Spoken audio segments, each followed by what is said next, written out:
Welcome back, dear listeners, to another chilling journey into the shadows. Tonight, we're taking a trip into the misty forests, forgotten towns, and ghost-ridden buildings of Washington State, a place where beauty and terror walk hand in hand. Behind the evergreen trees and snow-capped mountains lie stories that many locals whisper about but dare not explore. These are the places where footsteps echo without a source, where voices rise from empty rooms, and where even the bravest souls hesitate to linger after dark. So, settle in, dim the lights, and prepare yourself. These are the 25 most haunted places in Washington State that nobody dares to enter. Northern State Hospital in Cedro Woolley is one of those places where the past never truly loosens its grip. The sprawling complex, once a psychiatric facility, now sits abandoned, its towering structures and hollow corridors left to decay. But what lingers here is more than dust and peeling paint. Those who dare to step onto the grounds report sensations that are far harder to explain. Screams seem to echo from deep within the empty halls. Footsteps follow without a source, and shadows appear in the corners of vision before dissolving into the gloom. It is as if the walls themselves have absorbed the suffering of the patients who once lived and died within. Built in the early 20th century, Northern State Hospital was meant to be a beacon of progress. It opened in 1912, designed to treat the mentally ill in a self-sustaining environment. The grounds sprawled for hundreds of acres, with farmland, workshops, and even its own power plant. At its peak, the hospital housed over 2,000 patients. But for all its ambition, life within the walls was often harsh. Treatments at the time were primitive, ranging from isolation and heavy sedation to experimental procedures that would now be considered cruel. Many patients came seeking help but never left the grounds alive. Their unmarked graves remain scattered in the surrounding fields, silent markers of forgotten lives. It's little wonder, then, that visitors today feel as though the land is heavy with sorrow. Hikers and urban explorers describe an oppressive stillness as they walk the overgrown paths. The wind seems to die the moment they approach the buildings, leaving only silence or, worse, the faint sound of whispers. Some describe entering the wards and being hit with sudden drops in temperature, their breath misting in the air even on warm summer days. It feels, they say, like walking into the presence of something unseen. The wards themselves are particularly unsettling. Peeling paint hangs in strips from the ceilings, the windows broken and fogged with age. Old hospital beds sit abandoned, their frames rusting and bent. Visitors often describe seeing shadows darting across these rooms, too fast to be human, yet solid enough to make the heart pound. One frequent story tells of a figure in a hospital gown standing at the end of a long hallway, silent and motionless. The moment anyone steps closer, the figure simply vanishes, leaving the corridor empty and still. The most terrifying encounters often involve sound. Echoes of screams are the most commonly reported, rising and falling as though carried from another time. Some explorers have claimed to hear crying in the treatment wards, faint at first, but growing louder until it seems to surround them. When they search for the source, they find only empty rooms and cracked tiles. Others report the sound of dragging footsteps, the shuffle of slippers across linoleum, following just behind them. A few claim to have heard their own names whispered in the dark. Perhaps the most chilling stories are tied to the old treatment rooms. These were places where shock therapy, isolation chambers, and experimental surgeries were once conducted. Investigators say the energy in these spaces feels different charged, as though the walls themselves remember the suffering. Electronic equipment often malfunctions here, cameras freezing or batteries draining instantly. Some visitors have captured faint images on film, hazy outlines of faces pressed against windows, or human-like shapes that weren't visible at the time. Locals in Cedro Woolley know these stories well. Some avoid the grounds altogether, believing the hospital to be cursed. Others, however, are drawn to the mystery. Ghost hunters and paranormal investigators have flocked to Northern State for years, eager to capture evidence of its hauntings. Many leave with recordings of unexplained voices, known as EVPs. Phrases like "help me" or "Don T go" have been captured in rooms where no one else was present. A A few investigators describe a sensation of being watched so intensely that they had to abandon their exploration altogether. One story, told by multiple visitors over the years, involves the old children's ward. It is said that the laughter of children can sometimes be heard in this part of the hospital, echoing faintly through the halls. Shadows, the size of small figures, are seen darting between doorways, and some claim to feel the sensation of a small hand tugging at their sleeve. The eerie innocence of these encounters unsettles even the most seasoned ghost hunters. As night falls, the hospital takes on an even darker personality. The silence grows heavier, the shadows deeper. Some have claimed to see lights flickering in windows of buildings that have no power. Others have watched as doors slowly creaked open before slamming shut with violent force. There are those who believe that the spirits here are not simply lost souls but echoes of pain, anger, and despair that have become trapped in the very foundations of the hospital. Northern State Hospital remains a place where history and haunting are inseparably intertwined. For every person who dismisses the tales as superstition, there are others who have walked its halls and emerged shaken, unable to explain what they experienced. Whether the apparitions and voices are restless patients, echoes of suffering, or manifestations of the human mind overwhelmed by the weight of the past, the result is the same. The hospital lives on as one of Washington's most chilling landmarks. For now, the buildings stand in silence, weathered by time but unforgotten. The fields are still, the air heavy, as if waiting. Those who dare to cross its threshold often leave with stories of their own stories, of screams that do not belong to the present, shadows that vanish when pursued, and the unmistakable feeling of being surrounded by countless unseen eyes. Northern State Hospital is more than a relic of the past. It is a place where the veil between history and the present feels paper-thin, and where the restless dead seem to linger, unwilling to let go of the place they once called home. Thornwood Castle in Lakewood, Washington, is a place where history and mystery intertwine, where the elegance of Gothic architecture conceals whispers of the supernatural. Built in the early 1900s by Chester Thorne, a wealthy industrialist, the mansion was constructed with bricks imported from a 16th-century English manor. From the beginning, it carried with it an atmosphere steeped in old-world grandeur, as if the stones themselves remembered centuries of stories. Today, the castle is known not only for its striking beauty, but also for the strange and unsettling phenomena that many guests and visitors have reported. The castle, with its towering windows, sweeping staircases, and ornate woodwork, feels almost like a time capsule. Stepping inside is like stepping back into another century, where the walls seem alive with memories. Some describe the house as warm and inviting during the day, filled with shafts of sunlight that spill across antique furniture. But when the sun sets, the mood changes. Shadows stretch across the halls, and the silence becomes heavy, broken only by the creak of old wood or the whisper of the wind through the stone arches. It is in these hours that the castle reveals its otherworldly presence. Among the most frequently reported encounters are the ghostly apparitions that appear in mirrors. Guests have told of glancing into a looking glass only to see figures standing behind them, though the room is empty. Sometimes the reflections are hazy and indistinct, like a memory half-formed, while at other times they are startlingly clear. One story tells of a woman brushing her hair before bed, catching sight of a stern-faced man in an old-fashioned suit reflected in a mirror. She turned, heart racing, but no one was there. When she looked back, the figure remained in the glass for just a moment before fading away. The gardens, designed with the same care and artistry as the castle itself, hold mysteries of their own. It is here that many have claimed to see the woman in red. She appears most often at night, pacing the pathways with slow, deliberate steps. Some describe her as elegant, her gown flowing behind her as though caught in a breeze that does not exist.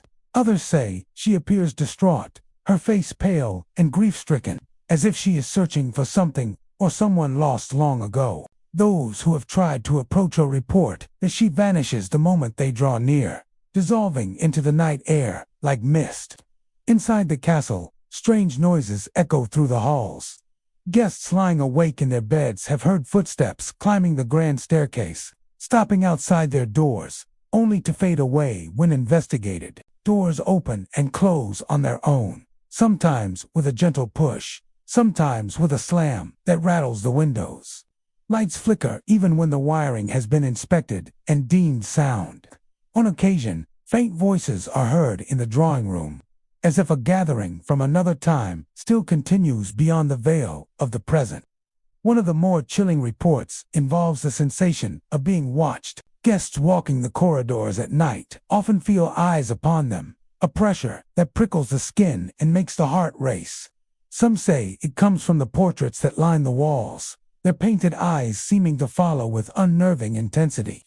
Others believe it is the lingering presence of the Thorns themselves, keeping watch over the house they so carefully built. Chester Thorne's love for the castle was legendary, and many speculate that his spirit never truly left.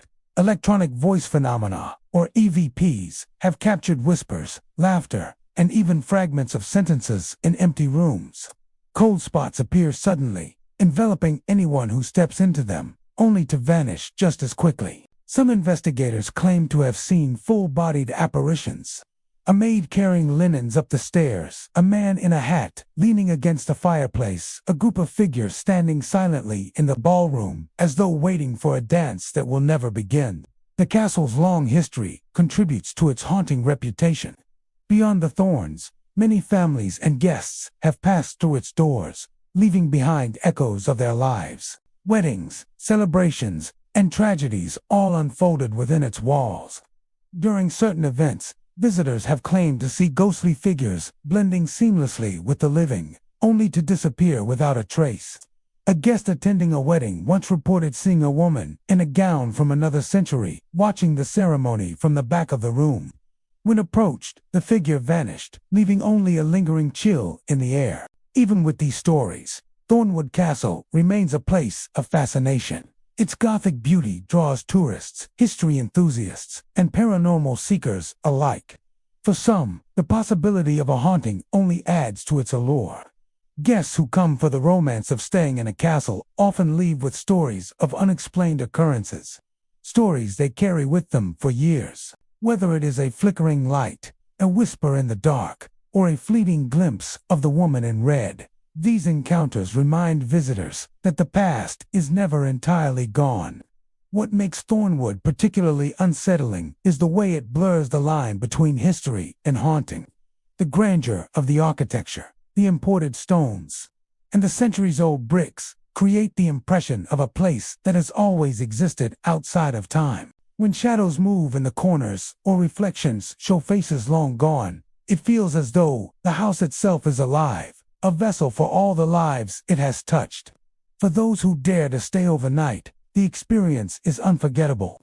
Some awaken in the middle of the night to the sound of distant music, faint strains of a piano or violin drifting through the halls. Others describe the sensation of a hand brushing against theirs as they walk the corridors, though no one is beside them. These encounters are subtle, yet chilling, as if the spirits of Thornwood prefer to remind the living of their presence rather than frighten them away. Thornwood Castle is more than just a mansion. It is a living relic, a place where the elegance of the past coexists with the echoes of those who once called it home. Its haunted reputation has earned it a place among Washington's most mysterious landmarks, a destination for those who seek not just beauty but the thrill of the unknown. Visitors come to marvel at its architecture and gardens, but they often leave with more than photographs and memories. They leave with stories of whispers, apparitions, and an enduring sense that they were not alone within its walls. Manresa Castle in Port Townsend, Washington, is a place where history and legend are bound tightly together, creating an atmosphere that draws both curious travelers and those in search of the paranormal. Originally constructed in 1892 as a private residence for wealthy businessman Charles Eisenbeis, the castle was designed to embody grandeur and permanence. With its imposing stone structure, arched windows, and towers rising into the sky, it stands like something pulled from a European landscape and transplanted onto the Pacific Northwest coast. Over the decades, the castle has shifted from private mansion to religious retreat, and finally, to a hotel. But with each chapter of its existence, it seems to have gathered echoes of the past echoes that many believe still linger in the form of restless spirits. Guests who step into the castle are often struck first by its beauty. The interior, filled with polished wood, sweeping staircases, and ornate furnishings, exudes old-world charm. Yet for all its warmth and luxury, there is an undeniable undercurrent of unease, as though the castle itself remembers every moment of sorrow and tragedy within its walls. Stories of hauntings at Manresa Castle have persisted for decades, with certain rooms and hallways gaining particular notoriety among both staff and visitors. The most well-known spirit tied to the castle is said to be that of a monk. In the 1920s, when the castle was used by Jesuit priests as a monastery and seminary, it became a place of quiet devotion, contemplation, and study. Yet the walls seem to have retained more than prayers. Many guests and employees claim to have seen the figure of a man in robes wandering the hallways, his face obscured, moving silently from one corridor to another. Sometimes he appears only as a fleeting shadow, while other times his form is distinct enough to make guests pause and wonder if they are looking at a living person. The monk is said to bring with him an air of melancholy, as though burdened by something unresolved, and his presence is often accompanied by an unnatural stillness, a hush that settles over the room. Footsteps are another common occurrence at the castle, particularly in the rooms on the upper floors. Guests have reported lying awake at night, only to hear the sound of heavy boots pacing back and forth directly above them. When they inquire with staff, they are often told that the room above was unoccupied. Some say the steps stop abruptly, as though the walker vanished mid-stride, while others describe the pacing continuing for hours, a relentless rhythm that keeps them awake. Attempts to investigate usually yield nothing but empty, silent rooms. Room 306 is perhaps the most infamous location within Manresa Castle. According to legend, it is here that a woman, distraught and heartbroken, leaped to her death. The details of her story vary depending on who tells it. Some say she was a bride abandoned by her groom. Others say she was a guest who received devastating news, but the sorrow tied to that room is undeniable. Visitors who have stayed in 306 often report a sense of overwhelming sadness that descends upon them without warning. Some describe sudden chills, even when the heating is on, while others tell of waking in the night to see the outline of a woman near the window, staring outward as though contemplating the fatal leap once more. Staff members are often hesitant to linger in room 306 after dark. A few claim to have seen objects move on their own, or to have felt unseen hands brush against their arms. One former employee recounted entering the room to prepare it for a guest, only to find the bed already depressed, as though someone had been sitting there moments before. When she turned to leave, she felt a sharp tug on her sleeve. Though she was alone, she never returned to that room alone again. Throughout the castle, strange phenomena are reported with regularity. Lights flicker even when the wiring has been inspected. Doors open and close on their own, and sudden drops in temperature chill the air in certain hallways. In the dining room, guests have heard faint laughter or the clinking of glasses when no one else is present. Some even report catching glimpses of parties from another time, men in old-fashioned suits and women in gowns moving gracefully across the room, only to fade into nothingness as quickly as they appeared. One of the eeriest aspects of Manresa Castle's hauntings is the feeling of being watched. Visitors walking the staircases or exploring the hallways often stop suddenly, turning around to find no one there. Some say it feels like eyes are following them from the portraits that adorn the walls, while others describe the distinct sensation of someone standing just behind them, close enough to touch, only to find the space empty. Paranormal investigators who have visited the castle often leave with recordings and photographs that defy explanation. Electronic voice phenomena, or EVPs, have captured whispers and fragments of sentences in empty rooms. Photographs have revealed hazy figures, orbs of light, and, in some cases, the faint outlines of human shapes where no one was standing. The most chilling recordings include what some believe to be the cries of a woman, echoing faintly through the halls late at night, as though her despair is still imprinted on the walls. Despite its haunted reputation, or perhaps because of it, Manresa Castle remains a beloved landmark. Tourists, ghost hunters, and thrill seekers come from all over to experience its mysteries firsthand. Many leave with stories of their own, stories of strange sounds, fleeting apparitions, or dreams so vivid they wonder if they were influenced by the spirits that roam the castle. For some, the experience is unsettling but unforgettable, while for others, it's enough to ensure they never return. The castle's beauty and mystery are inseparable. It stands as a monument to the past, its stones and timbers infused with memories of devotion, sorrow, and unspoken secrets. Whether one believes in the supernatural or not, it is impossible to deny the weight of history that hangs in the air. Manresa Castle is not merely a hotel. It is a place where the veil between the past and present feels unusually thin, where every shadow may hold a story, and where the living and the dead seem to share the same halls. Hotel Andre in Seattle, once known as the Claremont Hotel, is a place where history seems to press close against the present. Its exterior may look welcoming, a blend of modern hospitality and old-world charm. But those who step inside sometimes find that the hotel offers more than just a warm bed and a safe night's rest. Some say its walls carry a darker energy, a residue from decades of untold stories. Over the years, whispers of strange happenings have grown into unsettling tales, enough to make guests wonder if they are ever truly alone during their stay. Staff at the hotel are often the first to share experiences that suggest something lingers beyond the ordinary.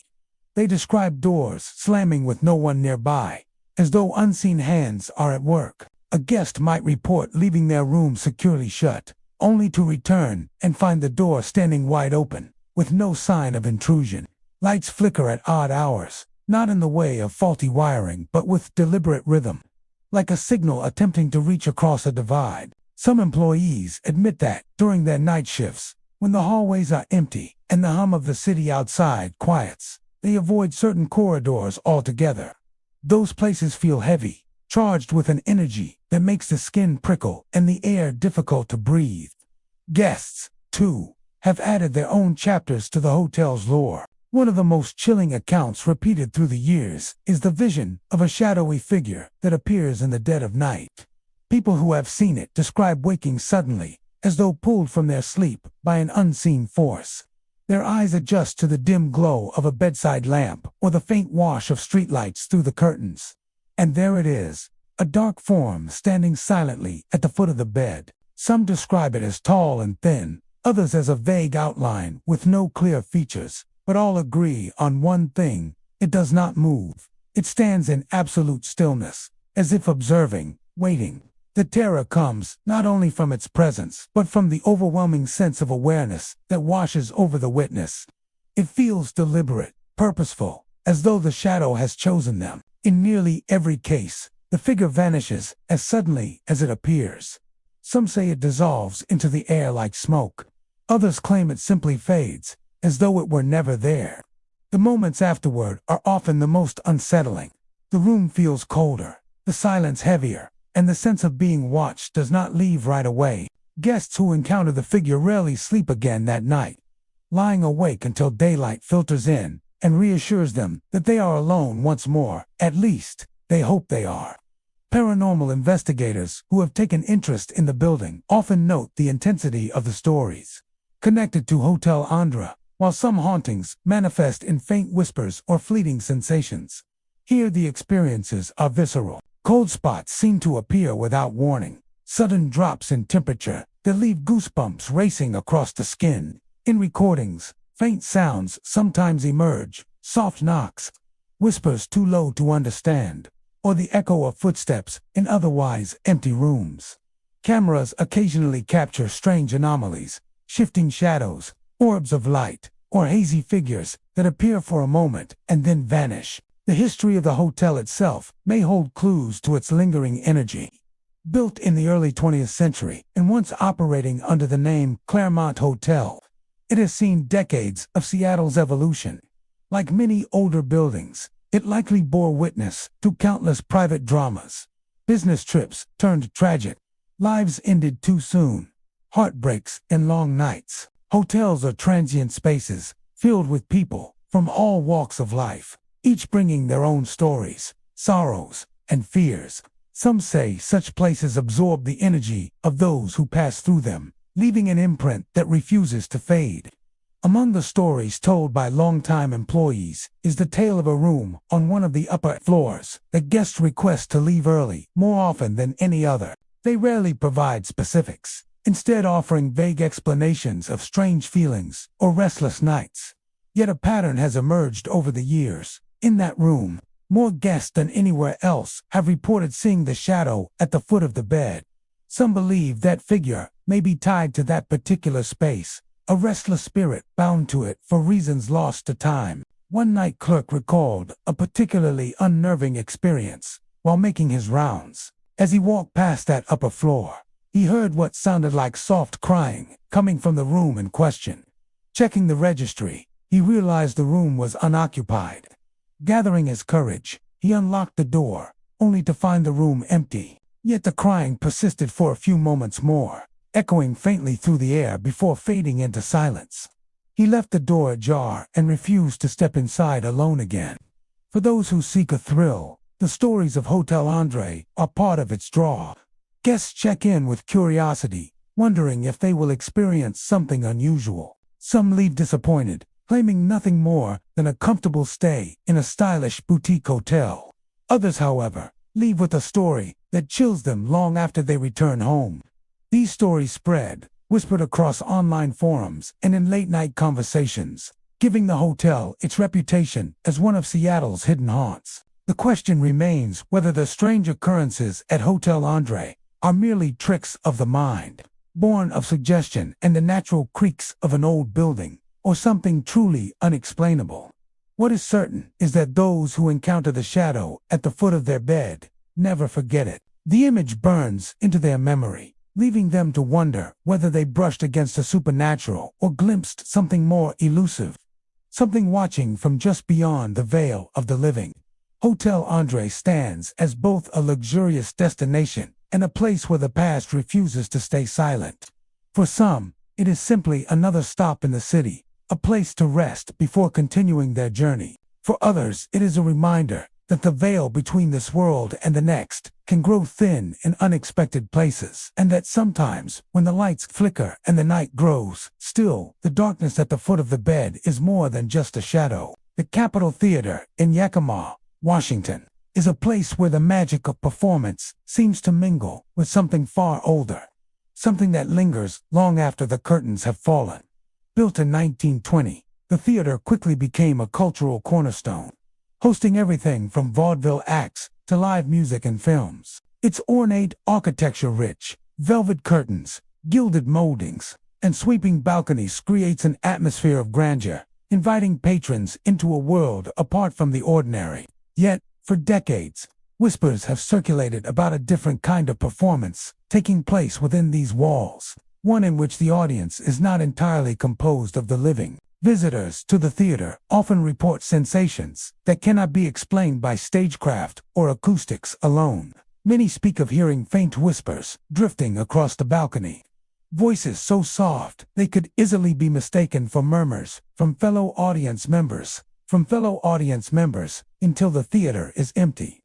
These sounds are described as disembodied, echoing off the ornate walls and wooden floors, moving unpredictably from one corner to another. Some claim the whispers carry fragments of conversation from long ago, fragments of lines once spoken by performers or patrons now long gone, creating an uncanny sense of déjà vu. Perhaps the most frequently encountered apparition is that of a ghostly usher.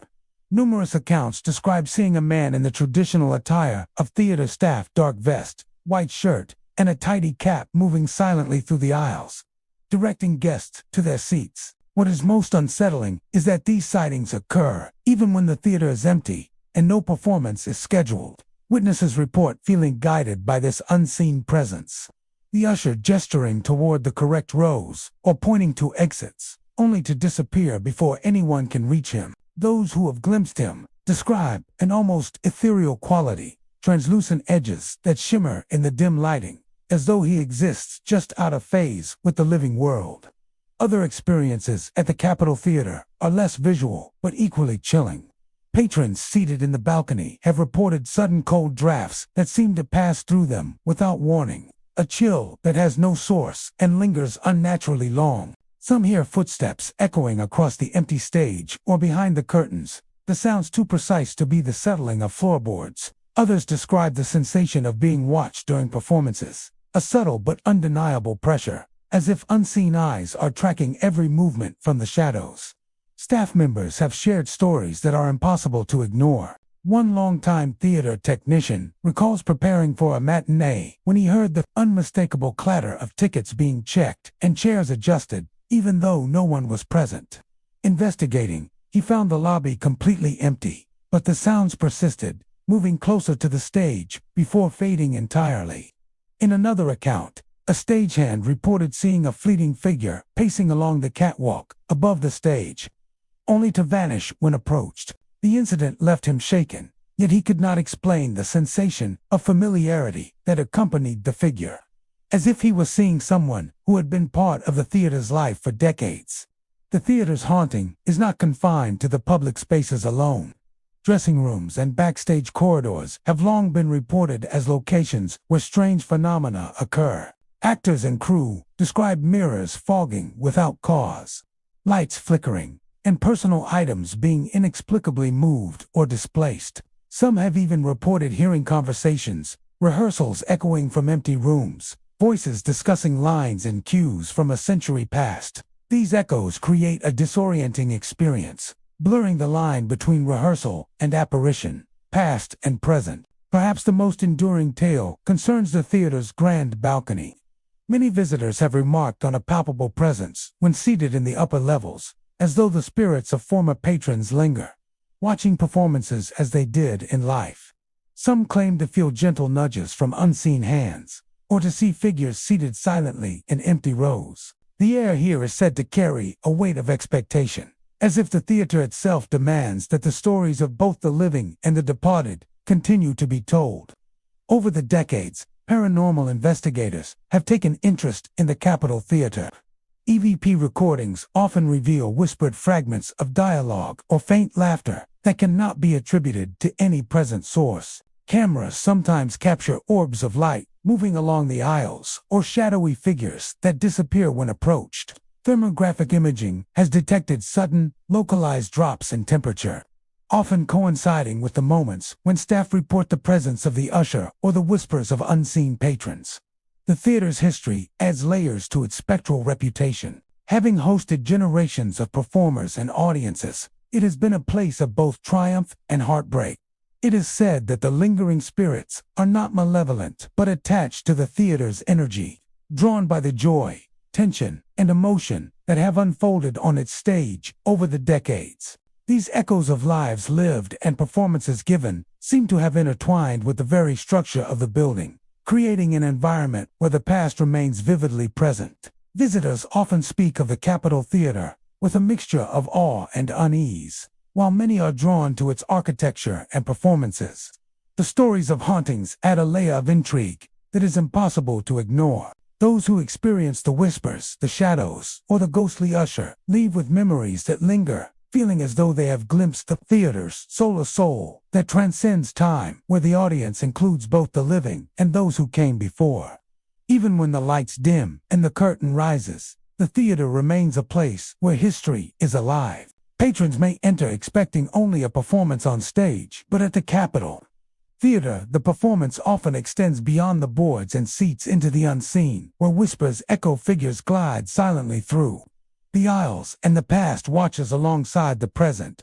It is a haunting that continues quietly, waiting for those attentive enough to notice that sometimes the audience is not entirely made of flesh and bone. The Capitol Theater is more than a venue. It is a bridge between eras, a place where stories, laughter, and sorrow have been woven into its very walls. Those who walk its aisles may find themselves sharing a seat with history, accompanied by spirits who linger, silent and patient. As performances continue in a theater where the echoes of the past never truly fade, the Harston Island Mansion in Mason County, Washington, stands as a decaying monument to a forgotten era. Perched on the edge of the island, surrounded by dense forests and the quiet waters of the Puget Sound, the mansion is a sight both captivating and unsettling. Built in the early 1900s by a wealthy lumber magnate, the house was once a place of elegance and leisure, where grand parties were hosted and the finest furnishings adorned every room. Today, however, it sits abandoned, its windows dark and its walls slowly crumbling under the relentless passage of time. Yet, despite decades of neglect, the mansion has never truly been empty. Locals have long whispered about the mansion's peculiar energy. From the nearby roads, neighbors report seeing flickering lights in the windows on nights when the house has no electricity. Lights that dance and shift as though someone or something is moving inside. Others describe hearing the faint echo of footsteps crossing the rotting floors, as if the mansion itself is walking in the darkness. The stories have persisted for generations, and few dare to approach the property after sunset. Those bold enough to explore the mansion speak of an oppressive atmosphere that settles on the skin the moment they step inside. The air feels thick, heavy with a presence that seems to press against them, pushing them toward the exit, even as curiosity drives them further in. Many have recounted a sensation of eyes watching from the shadows, a feeling that the house is aware of every movement, every whispered word. The silence is not comforting, it's anticipatory, as though the mansion is waiting for intruders to overstay their welcome. The interior of the house is a labyrinth of decay. Once grand staircases are now weakened by rot, their railings splintering under the lightest touch. Wallpaper peels from the walls, revealing the original wood beneath, marred and worn by decades of neglect. Dust hangs in the air, catching the moonlight that filters through broken windows, creating the illusion of shifting figures in the corners of the eye. Guests describe hearing doors creak open slowly, only to find them still locked when they investigate.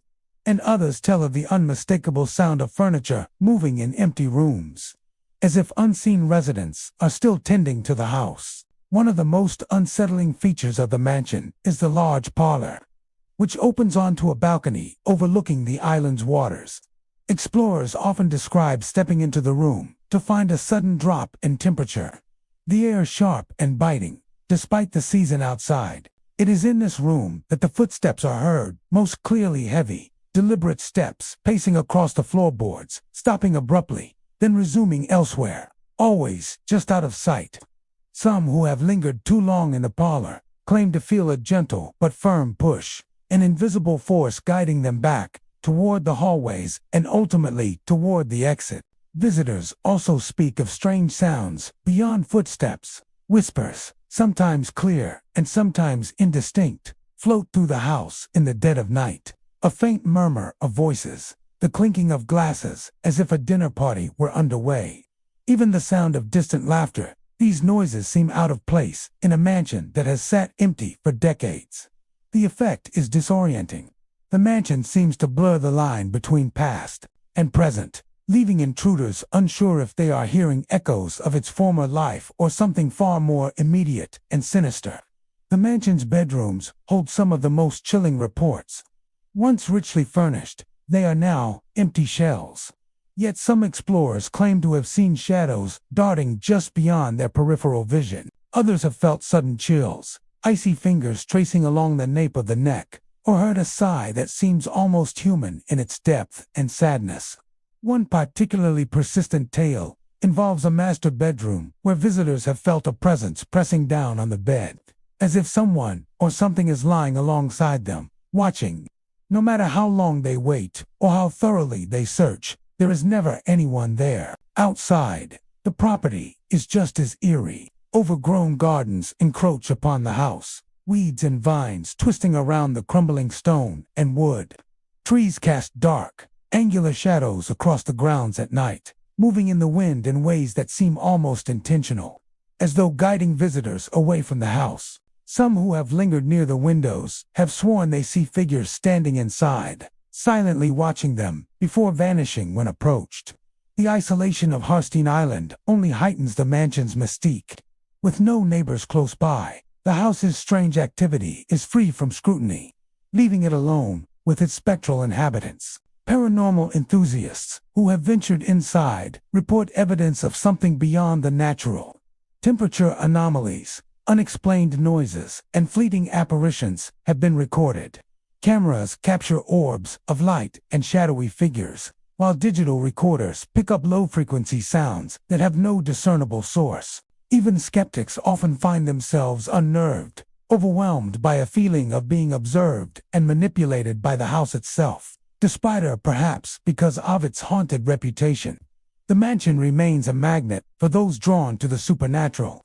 Historians and ghost hunters alike are fascinated by the layers of history embedded in its walls, where every room seems to hold a fragment of past lives. Yet those who enter are rarely unscathed by the experience.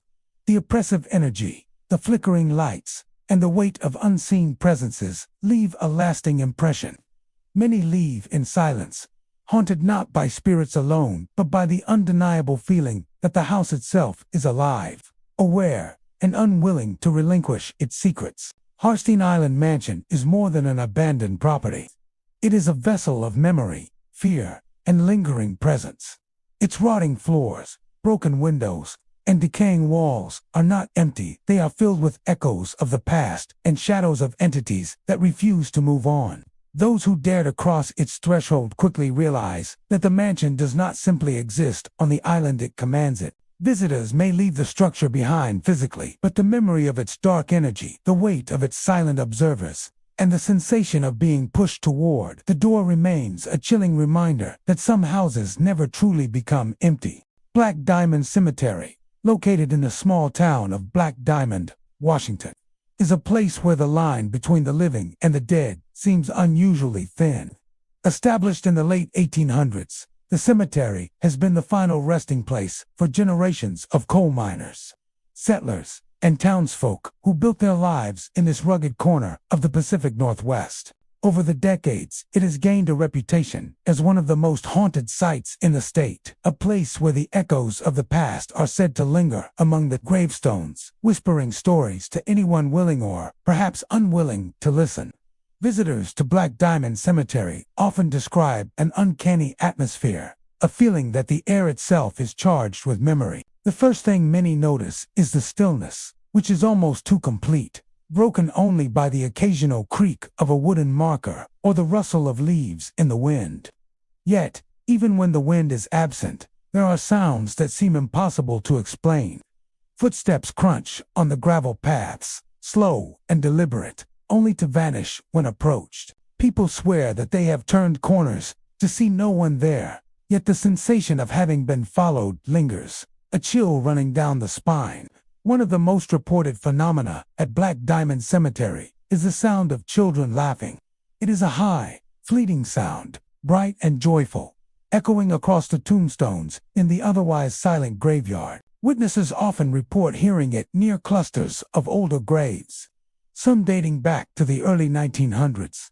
The laughter comes and goes without warning, sometimes near the edges of the cemetery, sometimes in the center, where no playgrounds or families have been present for decades. Those who hear it describe the feeling as both eerie and heartbreaking, as though the spirits of children long gone are replaying fleeting moments of their lives. Coal miners, who once made up a significant portion of the town, are said to leave their spectral presence behind as well. Visitors frequently report faint whistles drifting through the cemetery, echoing like calls from deep within the mines that once operated nearby. The sound is low and haunting, almost mechanical, as though the earth itself is sighing with the memory of labor and loss. These phantom whistles are often accompanied by an oppressive weight in the air, a sense that the energy of the miners, who perished young or tragically in accidents, has remained tethered to the land, unwilling to move on. Graves themselves seem to have stories to tell. Some visitors report seeing shadowy figures standing near headstones, only to vanish when looked at directly. Others describe fleeting glimpses of people walking among the markers, indistinct shapes that move with purpose, yet leave no footprint. Even in daylight, the cemetery carries an almost tangible presence. The older sections, with weathered stone and tilted crosses, seem to hum with energy, the history embedded in each carving radiating outward. At night, these phenomena intensify, and the quiet of the cemetery makes every sound and shadow far more pronounced. Local legends add layers to the haunting. One story tells of a miner who died tragically in a cave-in, his body never fully recovered. Some say his spirit walks the cemetery, seeking the rest it was denied, while others believe he simply lingers near the edges, watching over those who dared to enter. Another tale speaks of a family of children taken by disease in the early 1900s, whose laughter continues to echo as if the moments of playfulness and innocence could not be confined by death. Paranormal investigators have been drawn to Black Diamond Cemetery for decades. Recordings have captured unexplained sounds, including whispers that seem to come from no particular direction. Cameras often detect moving shadows and orbs of light that do not correspond to any living presence. Temperature anomalies are also common, with icy drafts appearing in specific areas, seemingly focused around certain graves. Those who study the cemetery claim that these occurrences are more than coincidence. They are the lingering energy of lives once lived, captured in a space dense with memory and emotion. Visitors who explore the cemetery at night describe an experience that is difficult to forget. The darkness seems to press closer, wrapping around the gravestones, amplifying the sense of being watched. Every sound becomes significant: the rustle of leaves, a distant owl, or the whisper of the wind through the trees. Then, unexpectedly, the ethereal laughter of children or the low whistle of miners fills the air, disorienting the senses and reminding the intruder that the past is very much alive here. Those brave enough to stay for long periods often feel an oppressive presence, an unseen weight pressing down, urging them to leave. Even those who enter during the day sometimes report unnerving sensations. Photographs taken among the graves occasionally reveal anomalies: shadowy forms in corners, faint light streaks, or blurred shapes that vanish when the photo is reviewed. Some witnesses report feeling sudden chills, goosebumps, or a cold breath along the nape of their neck, with no source visible. The cemetery's environment, with its combination of age, isolation, and tragic history, seems to amplify these experiences, leaving visitors with a sense that they have stepped into a place where the past refuses to rest quietly. Black Diamond Cemetery is more than a resting place for the dead. It is a repository of memory and energy. The echoes of children's laughter, the phantom footsteps, and the miners' haunting whistles all combine to create a presence that is palpable to those who enter. Whether these phenomena are the result of restless spirits, residual energy, or the human mind's reaction to an eerie setting, the experiences are real to those who encounter them. For those who visit, the cemetery is a place of reverence, fear, and fascination. It is not merely a collection of gravestones, but a living memory of a town's past, of lives hard-lived and tragically cut short. At Black Diamond Cemetery, the boundary between the living and the dead feels thinner than anywhere else, and the whispers, footsteps, and laughter serve as reminders that some presences never truly leave. Watching quietly from the shadows, listening to the living, and keeping the stories of the past alive, Hotel de Haro, nestled on San Juan Island, Washington, is a place where history lingers in the walls and echoes through the corridors. Established in the 1800s, the hotel has long served as a haven for travelers, from weary sailors to curious tourists drawn to the island's scenic beauty. Its architecture retains the charm of a bygone era, with creaking wooden floors, high ceilings, and ornate moldings that hint at the elegance of the past.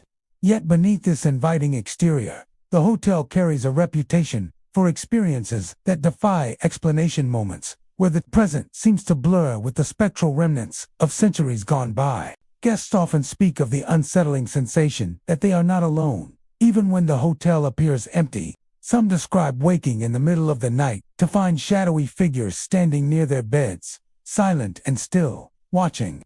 These figures are never threatening, but their presence is undeniable, leaving a chill that seeps into the bones. Eyewitnesses describe the forms as indistinct, sometimes just dark outlines. Other times, more solid but lacking discernible features.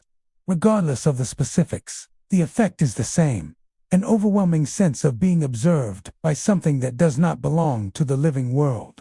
One of the most frequently reported hauntings occurs in the hotel's grand ballroom. Though it has been years since the space hosted formal dances, music is said to occasionally fill the room, faint and haunting. Guests have reported hearing the strains of a piano or stringed instruments playing in perfect harmony, even when the room is empty. Some describe the music as old-fashioned, echoing the styles popular in the 1800s, yet impossibly clear. The sound drifts through the corridors and into adjacent rooms, leaving listeners with an eerie mixture of nostalgia and unease. Attempts to locate the source of the music often prove futile, as it seems to vanish as suddenly as it appears. The hotel's hallways are themselves full of stories. Visitors frequently recount hearing footsteps in empty corridors, soft at first, then approaching in measured, deliberate strides, only to fade when investigated. Doors sometimes open or close on their own, moving with a slow, almost sentient rhythm. Occasionally, faint whispers can be heard, low and unintelligible, like fragments of conversations from another era. These phenomena are not isolated. Multiple guests have experienced similar events, suggesting that the hotel's history has imprinted itself upon the building, leaving traces of those who lived, worked, or visited here long ago. Some guests claim to have seen fleeting apparitions near the hotel's windows or staircases. One visitor recounted glimpsing the figure of a woman in period dress, standing on the landing and looking out toward the island's shoreline. When approached, she disappeared, leaving only the sound of soft footsteps receding down the hallway. Another spoke of a man in a bowler hat, seemingly inspecting the antique furnishings before vanishing into thin air. Each of these encounters shares common elements: sudden appearances, silent observation, and a complete disappearance when confronted. Staff members, too, have reported unusual activity. Housekeepers often notice objects moved from their original positions, small items displaced in ways that suggest careful attention. Maintenance workers have heard unexplained noises in utility areas or near storage rooms, with tools rattling as if handled by unseen hands. Even those familiar with the building and its quirks admit that some occurrences cannot be explained by drafts, settling wood, or other natural phenomena. Many employees have grown accustomed to a sense of presence, learning to navigate the hotel with an awareness of forces that cannot be seen. Paranormal investigators have taken interest in Hotel Daharo for decades. Audio recordings sometimes capture whispers, footsteps, or faint music not audible to the human ear at the time. Cameras occasionally reveal shadowy shapes or flickers of light that seem to move independently. Thermal imaging has detected sudden drops in temperature, particularly near the ballroom and upper hallways, where most hauntings are reported. These findings suggest that the hotel's spectral phenomena are consistent and repeatable, tied not only to its physical structure, but also to its long and layered history. The island itself may contribute to the hotel's mysterious energy. Surrounded by the waters of the San Juan archipelago, the hotel stands relatively isolated, allowing sounds and presences to travel freely without interference. The long, foggy nights common to the region add to the atmosphere, amplifying small noises and creating a sense of timelessness. Guests often note that the boundary between reality and memory feels thinner here than in other places, as though the hotel serves as a conduit between the living and the lingering echoes of the past. Despite, or perhaps because of, these paranormal reports, Hotel Daharo continues to welcome guests. Many who enter with curiosity leave with stories that linger long after their visits. Some come seeking the charm of its historic architecture or the natural beauty of San Juan Island, yet find themselves captivated by experiences they cannot fully explain. For some, the moments of seeing a shadow at the foot of a bed, hearing footsteps on empty stairs, or listening to music that has no visible source become the most vivid memories of their stay. Hotel de Haro stands as a place where history and the supernatural intertwine. Its walls hold the energy of countless lives, moments of joy, sorrow, and perhaps unfinished business. The whispers, shadows, and music that persists within its halls are not merely stories, they are reminders that the past is never truly gone, that the spirits of those who passed through this place long ago continue to linger. For visitors, the hotel is both a refuge and a threshold, a space where the ordinary and the extraordinary meet, and where the veil between the living and the departed is unexpectedly, chillingly thin. Fort Vancouver, located along the banks of the Columbia River in Vancouver, Washington, is a site steeped in history and shadowed by the lingering presence of those who once walked its grounds. Established in the 1820s as a fur trading post and later developed into a military fort, Fort Vancouver has borne witness to decades of human endeavor, conflict, and change. Its preserved barracks, parade grounds, and officer quarters stand as testaments to the lives of soldiers and settlers who passed through its gates. Yet beneath the quiet charm of this historic site lies a reputation that has made it one of Washington State's most haunted locations. Visitors to Fort Vancouver often report sensations that defy explanation, a feeling that the past is still very much alive among the reconstructed walls. One of the most commonly reported phenomena involves the apparition of uniformed soldiers. Witnesses describe seeing men in period attire walking along the parade grounds or standing silently near the barracks. Some appear to be inspecting the area, while others are simply standing at attention, as though waiting for orders that never come. These figures are typically described as translucent, sometimes shimmering faintly in the dim light of dusk or dawn. Those who encounter them often feel a mix of awe and unease, struck by the sense that they are glimpsing history itself moving in real time. The sounds of Fort Vancouver are as unsettling as the visual apparitions. Many visitors have reported hearing the rhythmic beating of phantom drums echoing across the grounds, most often in the stillness of night. The drumming is precise, methodical, and unmistakably martial, creating the sensation that a regiment is marching through the fort even when no one is present. At times, these drumbeats are accompanied by the sound of marching boots, fading in and out across the parade grounds. Those who have experienced it say the effect is uncanny, as though the fort has momentarily reopened to a time long past. The barracks, once home to generations of soldiers, are frequently cited as the epicenter of eerie activity.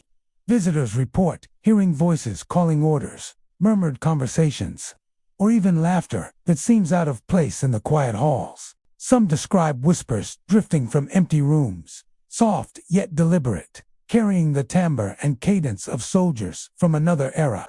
Others claim to feel cold drafts in certain areas, a sudden chill brushing across their skin without any apparent source.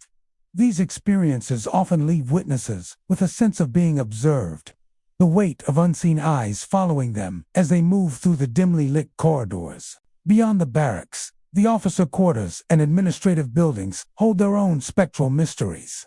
Guests have recounted seeing lights flicker in unoccupied rooms, doors opening and closing without explanation, and furniture subtly displaced as though recently used. Shadows have been observed flitting across hallways, sometimes forming vague human shapes before vanishing when approached. In certain locations, the atmosphere becomes almost oppressive, a heavy stillness that presses in on visitors, accompanied by an unmistakable sensation that the fort itself is alive with memory. Historical accounts add depth to the fort's haunted reputation. Fort Vancouver has experienced its share of tragedies: soldiers lost to disease, conflicts, and accidents, as well as hardships endured by the fur traders and settlers who once depended on its walls for safety. Many believe that these intense experiences have left a lasting imprint, with the spirits of those who suffered and died remaining tethered to the place where their lives unfolded. Paranormal investigators often describe this as a residual haunting, where strong emotional energy is recorded in the environment, replaying echoes of the past for those sensitive enough to perceive them. The ghostly presence at Fort Vancouver is not always passive. Some visitors have described encounters that feel interactive or directed, There are reports of objects moving subtly, such as chairs shifting slightly, doors opening when no one is near, or items being displaced on tables. Occasionally, witnesses have experienced sudden drops in temperature localized to specific rooms or hallways, sometimes accompanied by the feeling of a presence standing nearby. Others have felt the intangible pressure of a ghostly hand or shoulder brush past them as they explore the historic site, leaving a lasting impression of contact with the unseen. Paranormal teams have visited Fort Vancouver repeatedly, capturing audio, video, and thermal evidence of unusual activity. Recordings occasionally reveal faint drum beats, indistinct voices, or footsteps with no discernible origin. These phenomena suggest that the fort is not only a historic monument, but also a repository for lingering energy, holding traces of every life that once contributed to its story.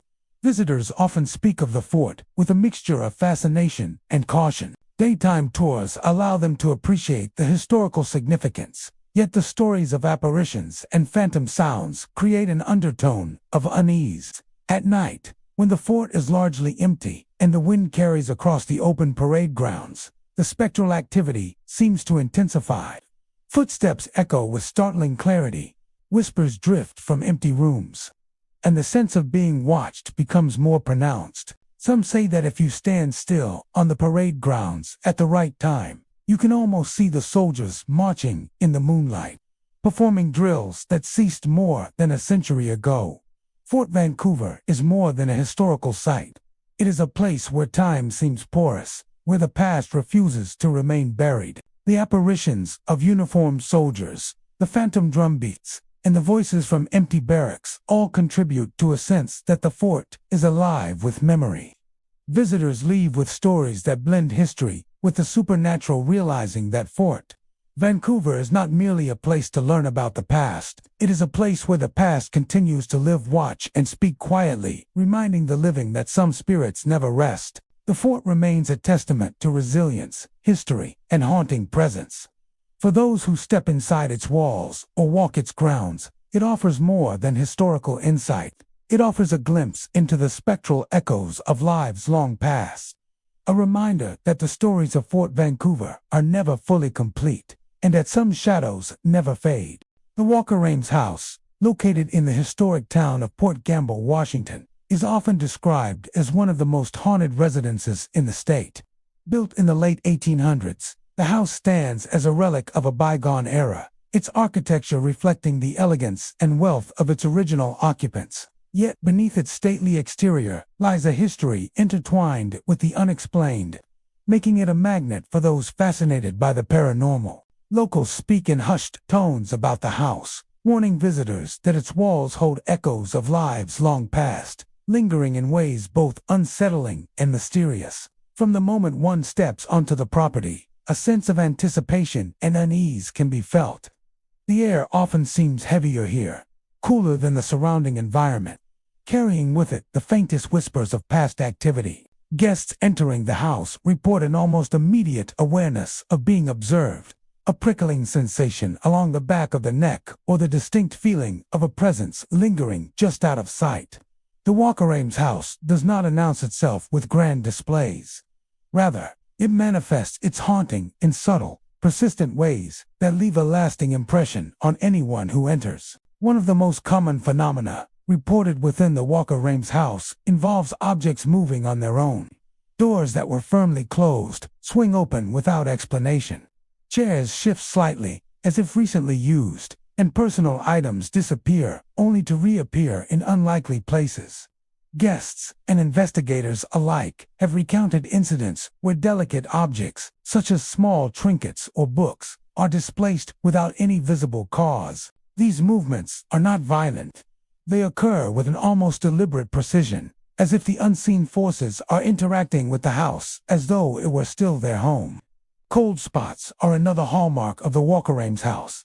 Certain rooms, particularly the upstairs bedrooms and long hallways, are prone to sudden, inexplicable drops in temperature. Visitors have described feeling icy drafts brush past them, sometimes concentrated on one side of the room or following them as they walk.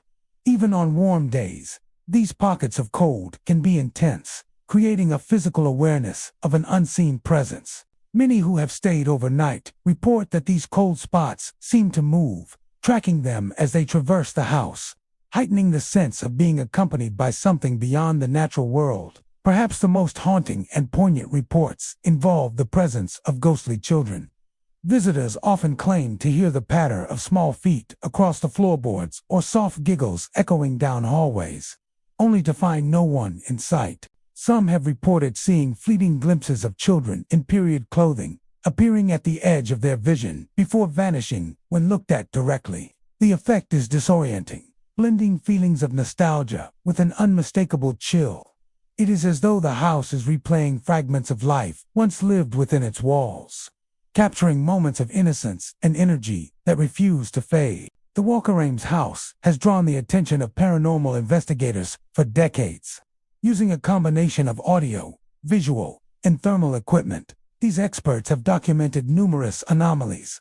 Recordings often capture unexplained sounds, whispers that seem to come from no particular direction, footsteps pacing in empty rooms, and faint laughter echoing across the house. Cameras occasionally detect shadowy figures or flickering lights that vanish when approached. Thermal imaging frequently reveals sudden drops in temperature, sometimes coinciding with reported sightings or sensations of presence. These findings suggest that the Walker Ames house is not merely the subject of rumor, but an active center of supernatural activity. The history of the house itself may provide context for its haunting. Over the decades, the Walker Ames house has witnessed the lives and deaths of its inhabitants, the joys and sorrows of those who called it home. Stories of family members lost to illness, children who grew up within its walls, and servants who spent long hours in its halls create a rich tapestry of human experience. Paranormal experts often theorize that intense emotions, whether grief, love, or fear, can leave residual energy lingering in spaces where life was once vibrant. In the case of the Walker Ames house, these energies appear to have manifested in persistent, tangible ways. Visitors often describe a blend of fear and fascination when exploring the house. The atmosphere is thick with anticipation. Every creak of the floorboards, every whisper of wind through the windows becomes amplified in the mind. The house seems alive in a way that transcends ordinary architectural presence, interacting with its occupants subtly yet insistently. Those who linger for extended periods often feel an undeniable pull, as though the Walker Ames house itself wishes to reveal its history, its secrets, and perhaps the spirits who continue to reside within. Even in daylight, the house retains a spectral quality. Sunlight streaming through its aged windows casts long, shifting shadows across the rooms, creating the illusion of movement where none exists. Visitors have reported seeing corners darken inexplicably, lights flickering without electrical cause, and the faintest hints of figures in peripheral vision.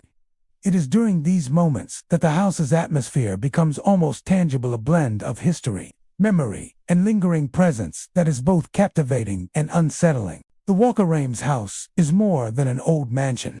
It is a vessel of memory, a place where past lives leave their echoes and shadows of former residents persist. Its moving objects, ghostly children, and unexplained cold spots are not mere stories. They are experiences that have been felt, recorded, and witnessed. For anyone stepping across its threshold, the house offers a haunting encounter with history itself, a reminder that some spaces refuse to relinquish the energy of those who once inhabited them. Those who leave the Walker Ames house rarely forget it.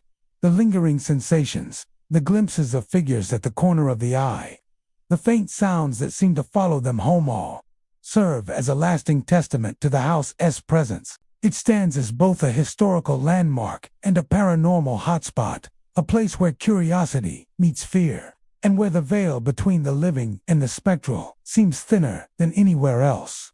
The Walker Ames house is a home of memories that will not rest, a haunting both gentle and chilling, waiting silently for the next visitor to bear witness to its secrets. The Everett Theater, a historic gem in the city of Everett, Washington, is renowned not only for its architectural charm and cultural significance, but also for the stories of lingering spirits that seem to permeate its halls. Built in the early 20th century, the theater has hosted countless performances, from dramatic plays to musical concerts, and has served as a gathering place for the community for generations. Yet, beneath the glimmer of its stage lights and the ornate detailing of its interiors lies a reputation for experiences that cannot be explained by ordinary means. The most famous of these hauntings centers on a figure known simply as Charlie, a man said to have worked at the theater long ago, whose presence continues to be felt by both staff and audience members alike. Visitors to the Everett Theater often report an unsettling awareness that they are not alone, even during seemingly ordinary visits. The sensation is subtle, at first a fleeting sense of being watched from the shadows. The faintest creak of a floorboard behind them, a sudden chill that sweeps across the room. Those who have spent time backstage or in the dressing rooms speak of a palpable energy, as though someone unseen is moving through the space, observing each movement with careful attention. Many describe a sense of comfort mixed with unease, a feeling that the presence is both protective and intrusive. Charlie is the name most often associated with these phenomena, though little is known about him. According to local lore, he was a longtime stagehand who spent decades working behind the scenes. He was deeply dedicated to the theater, ensuring that every performance went smoothly and that every detail was perfect. When he passed away unexpectedly, some believe his spirit remained behind, tethered to the place he had devoted his life to. Since that time, numerous reports have emerged of a man's presence, felt or heard, particularly in areas where Charlie would have worked: the wings of the stage, the backstage corridors, and the control booth. One of the most frequently reported experiences involves the voice of Charlie. Audience members occasionally hear their names called from the darkness backstage, even when the theater is empty. Staff members have described hearing instructions being whispered or commands shouted as if a show were in progress, despite the absence of performers. Some say that these vocalizations are unmistakably human, carrying a tone of urgency or concern, reflecting the meticulous nature of Charlie's work when he was alive. The voice seems intent on maintaining order, ensuring that the theater functions as it always should, regardless of who is present. Movement and tactile sensations also figure prominently in the theater's hauntings.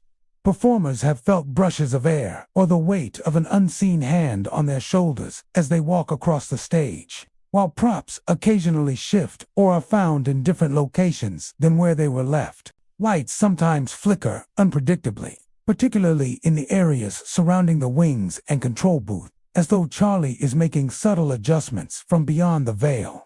While these occurrences rarely disrupt performances, they leave those experiencing them with a lingering sense of the supernatural, reinforcing the belief that the theater is not entirely empty after hours. Backstage corridors, once bustling with activity, are a focal point for eerie activity. Crew members report hearing footsteps pacing the hallways, often matching the cadence of a person making rounds, even when no one is present.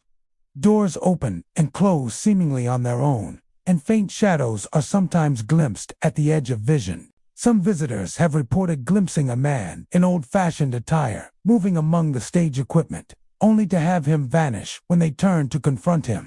These sightings are always fleeting, yet they are consistent across decades of anecdotal reports, lending credence to the idea of a lingering presence tied to the theater itself. During rehearsals and performances, the presence of Charlie is often most pronounced. Actors and musicians have described a sense of being watched, accompanied by an unexplainable reassurance that things are progressing correctly. Some performers speak of sudden bursts of inspiration or unexpected cues arriving perfectly, attributing these moments to the spirit's unseen guidance. While the experiences vary from person to person, the common thread is the undeniable feeling that Charlie continues to participate in the theater's ongoing life, maintaining a vigilant, protective watch over every performance. Paranormal investigators have also visited the Everett Theater, documenting phenomena that appear consistent with eyewitness accounts. Audio recordings capture faint whispers or footsteps. Thermal cameras detect unexplained cold spots in the wings and control areas. And visual equipment occasionally records flickering shadows that have no corresponding source. Investigators theorize that the theater acts as a repository of memory and energy, particularly tied to individuals like Charlie, whose dedication and attachment to the space was profound. These lingering energies manifest in ways that are subtle yet perceptible, leaving a distinct mark on anyone sensitive to the supernatural. Even casual visitors to the theater often leave with stories of unease or fascination. The historic ambience, combined with the sense of unseen presence, transforms a simple trip to a show into an experience that blurs the line between past and present. Walks through the empty corridors, glimpses of shadowy figures in peripheral vision, and fleeting whispers create an atmosphere charged with history and haunting. The Everett Theater is more than just a building.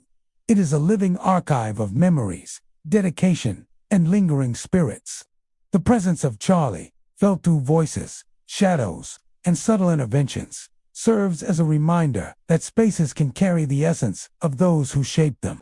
For performers, staff, and visitors alike, the theater is a place where the boundary between the living and the spectral is unexpectedly thin. Every creak, whisper, or flicker of light is a testament to the enduring influence of a man who loved his work so deeply that he never truly left, continuing to watch, guide, and haunt the halls of the Everett Theater. For anyone stepping inside, the Everett Theater offers not just entertainment, but a haunting encounter with the past, a chance to experience the echo of a life devoted to the stage, and the knowledge that some presences never truly fade, even in the midst of applause and laughter.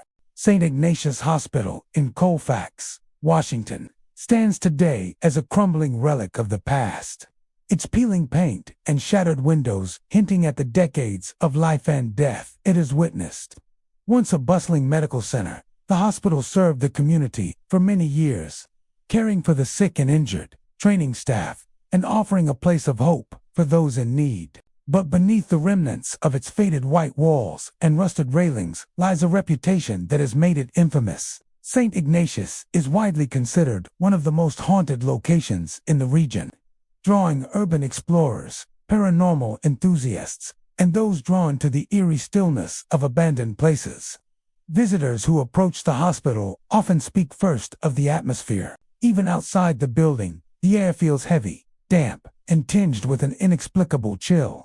The surrounding grounds are overgrown, with weeds and broken concrete, giving way to shadows that seem to move with the wind. Many report a sense of being watched from the windows, even though the interior is clearly empty.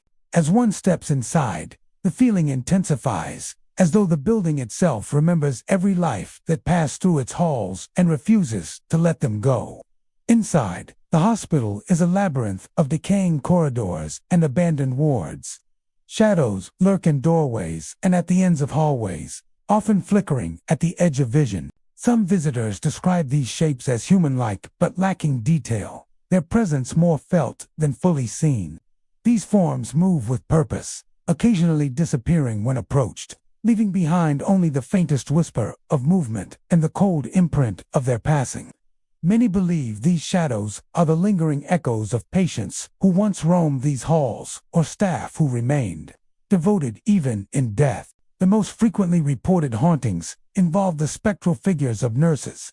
Witnesses often describe seeing women in period uniforms, gliding silently through the corridors or tending to beds that are long empty. The nurses sometimes appear to be completing tasks as if the hospital were still operational, checking charts, adjusting sheets, or moving down hallways with quiet efficiency. Their presence is usually benign, yet unnerving, a reminder that the hospital's past life still echoes in the present. Some visitors report feeling a soft brush of air or the sense of an icy hand on their arm as one of these apparitions passes, leaving them shaken but unharmed. St. Ignatius Hospital is also known for sudden and intense drops in temperature. Certain rooms and corridors feel icy, even on warm days, creating a stark contrast to the decaying surroundings. Witnesses often describe the sensation as a cold draft that seems to follow them or brush past their skin, sometimes accompanied by faint whispers or murmurs. These occurrences are so consistent that paranormal investigators consider them a signature phenomenon of the building, tied perhaps to the residual energy of those who suffered or died within its walls. Visitors have reported more direct experiences as well. Some describe hearing footsteps pacing the empty corridors, doors opening and closing without cause, or the soft rattling of objects left behind in the abandoned wards. In some cases, people have claimed to see figures at the ends of hallways, staring silently before disappearing into walls or vanishing entirely. The presence is often accompanied by a sense of pressure or weight, a physical manifestation of the unseen energy lingering in the hospital. The history of St. Ignatius Hospital adds weight to its haunted reputation. Built in the early 20th century, it witnessed the everyday struggles of patients and staff, as well as tragedies that occurred within its walls. Illnesses, accidents, and untimely deaths were part of the hospital's history, leaving behind emotional imprints that many believe persist to this day. Paranormal theorists suggest that these imprints may manifest as residual hauntings, replaying fragments of past events to those sensitive enough to perceive them.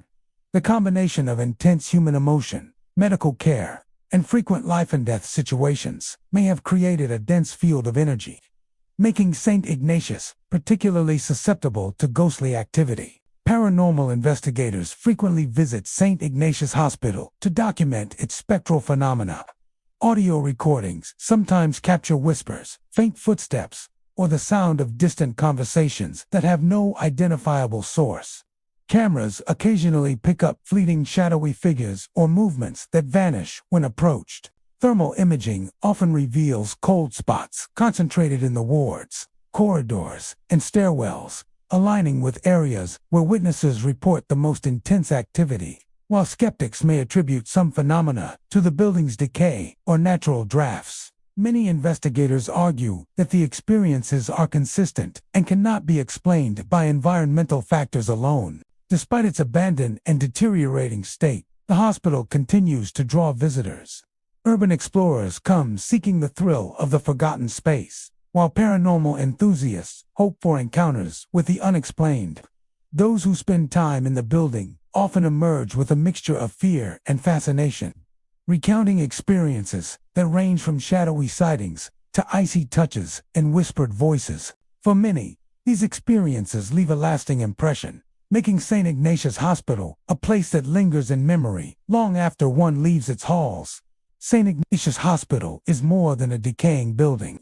It is a vessel of memory, a repository for emotions, life events, and the energy of those who once occupied its halls. Its ghostly nurses, shadowed corridors, and sudden chills are not just stories, they are tangible experiences, reported by multiple visitors over decades.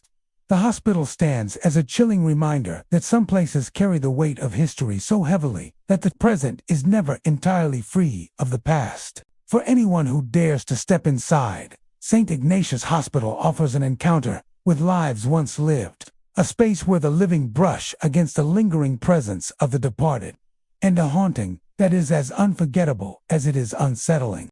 Tacoma's Old City Hall, a stately building that once embodied civic pride and authority, stands today as a monument not only to the city's history but also to tales of the unexplained. Constructed in the early 20th century, the building's architecture reflects grandeur and formality, with towering columns, intricate stonework, and a clock tower that looms over the surrounding streets. For decades, it served as the hub of municipal operations, housing offices, courtrooms, and holding cells.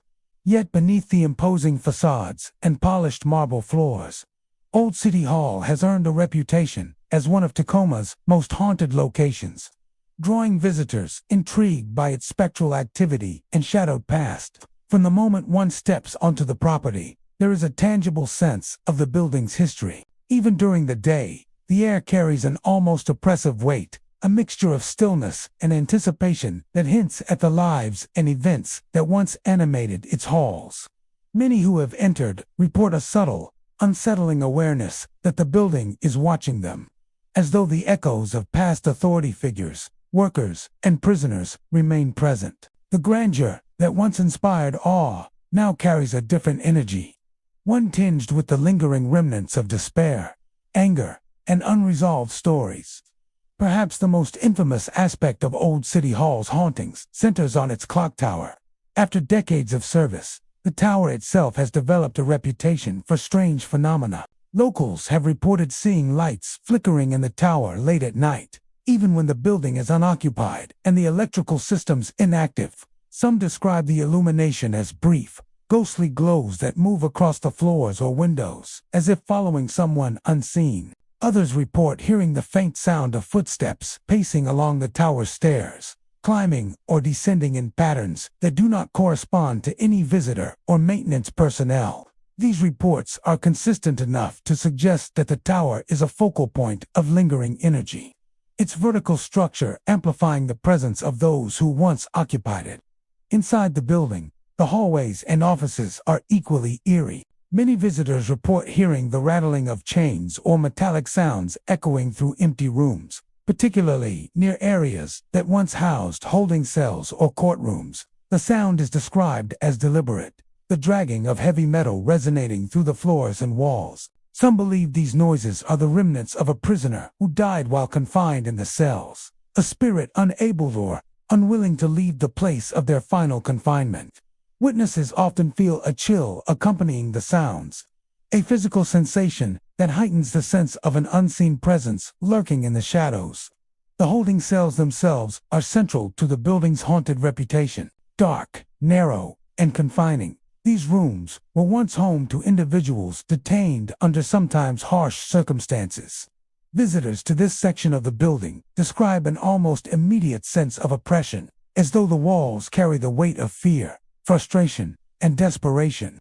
Many have reported hearing whispers, muffled cries, or the soft scraping of metal, as if the bars themselves are alive with echoes of past occupants. Some claim to have glimpsed shadowy figures hunched or pacing within the cells, disappearing when approached but leaving behind a lingering coldness that chills the bones. Courtrooms and office spaces also contribute to the building's spectral energy. Guests report fleeting glimpses of figures in period attire, moving with purpose as though engaged in administrative tasks or legal proceedings. Shadows sometimes linger at the edges of vision, forming the outlines of people who vanish when confronted directly. Lights flicker unpredictably, especially near old fixtures or in rooms that have been sealed for years, creating a disorienting atmosphere that blurs the line between history and the present. Some visitors feel an almost tactile pressure, as if unseen hands are brushing past, guiding, or even warning them, further intensifying the building's reputation for supernatural activity. Paranormal investigators have been drawn to Old City Hall for decades, documenting a range of unexplained phenomena. Audio recordings capture metallic rattling, faint footsteps, and whispers with no identifiable source. Thermal cameras reveal sudden drops in temperature in certain rooms and corridors, often coinciding with reported sightings or sounds. Visual equipment occasionally records shadows or movements that disappear when investigators move closer. While skeptics may attribute some occurrences to the building's age, drafts, or structural settling, the consistency and nature of the experiences suggest that there is more than simple coincidence at play. Visitors and staff alike speak of the building with a mixture of awe and trepidation. Even during guided tours or public events, there is an underlying awareness that Old City Hall is not entirely empty.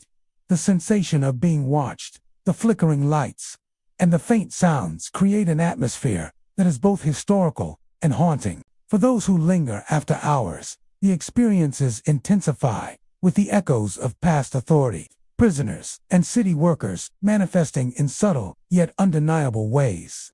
The history of Tacoma's Old City Hall is inseparable from its hauntings. Built to serve as a center of governance and justice, the building witnessed both the nobility and the darker aspects of human nature. Decisions were made within its offices that affected countless lives, while individuals faced confinement, judgment, or tragedy in its cells.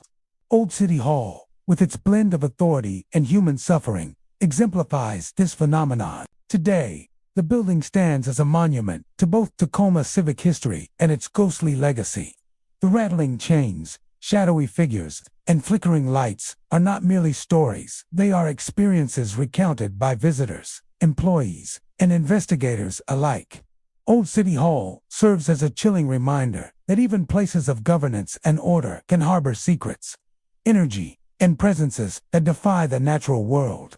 Those who enter its halls are invited not only to witness a piece of history, but also to encounter the lingering spirits who refuse to be forgotten, still walking the corridors, still watching and still reminding the living that some stories never truly end. The Fairhaven Library in Bellingham, Washington, stands as a cherished landmark of knowledge and community. Its walls lined with bookshelves that stretch high and wide, filled with volumes spanning generations.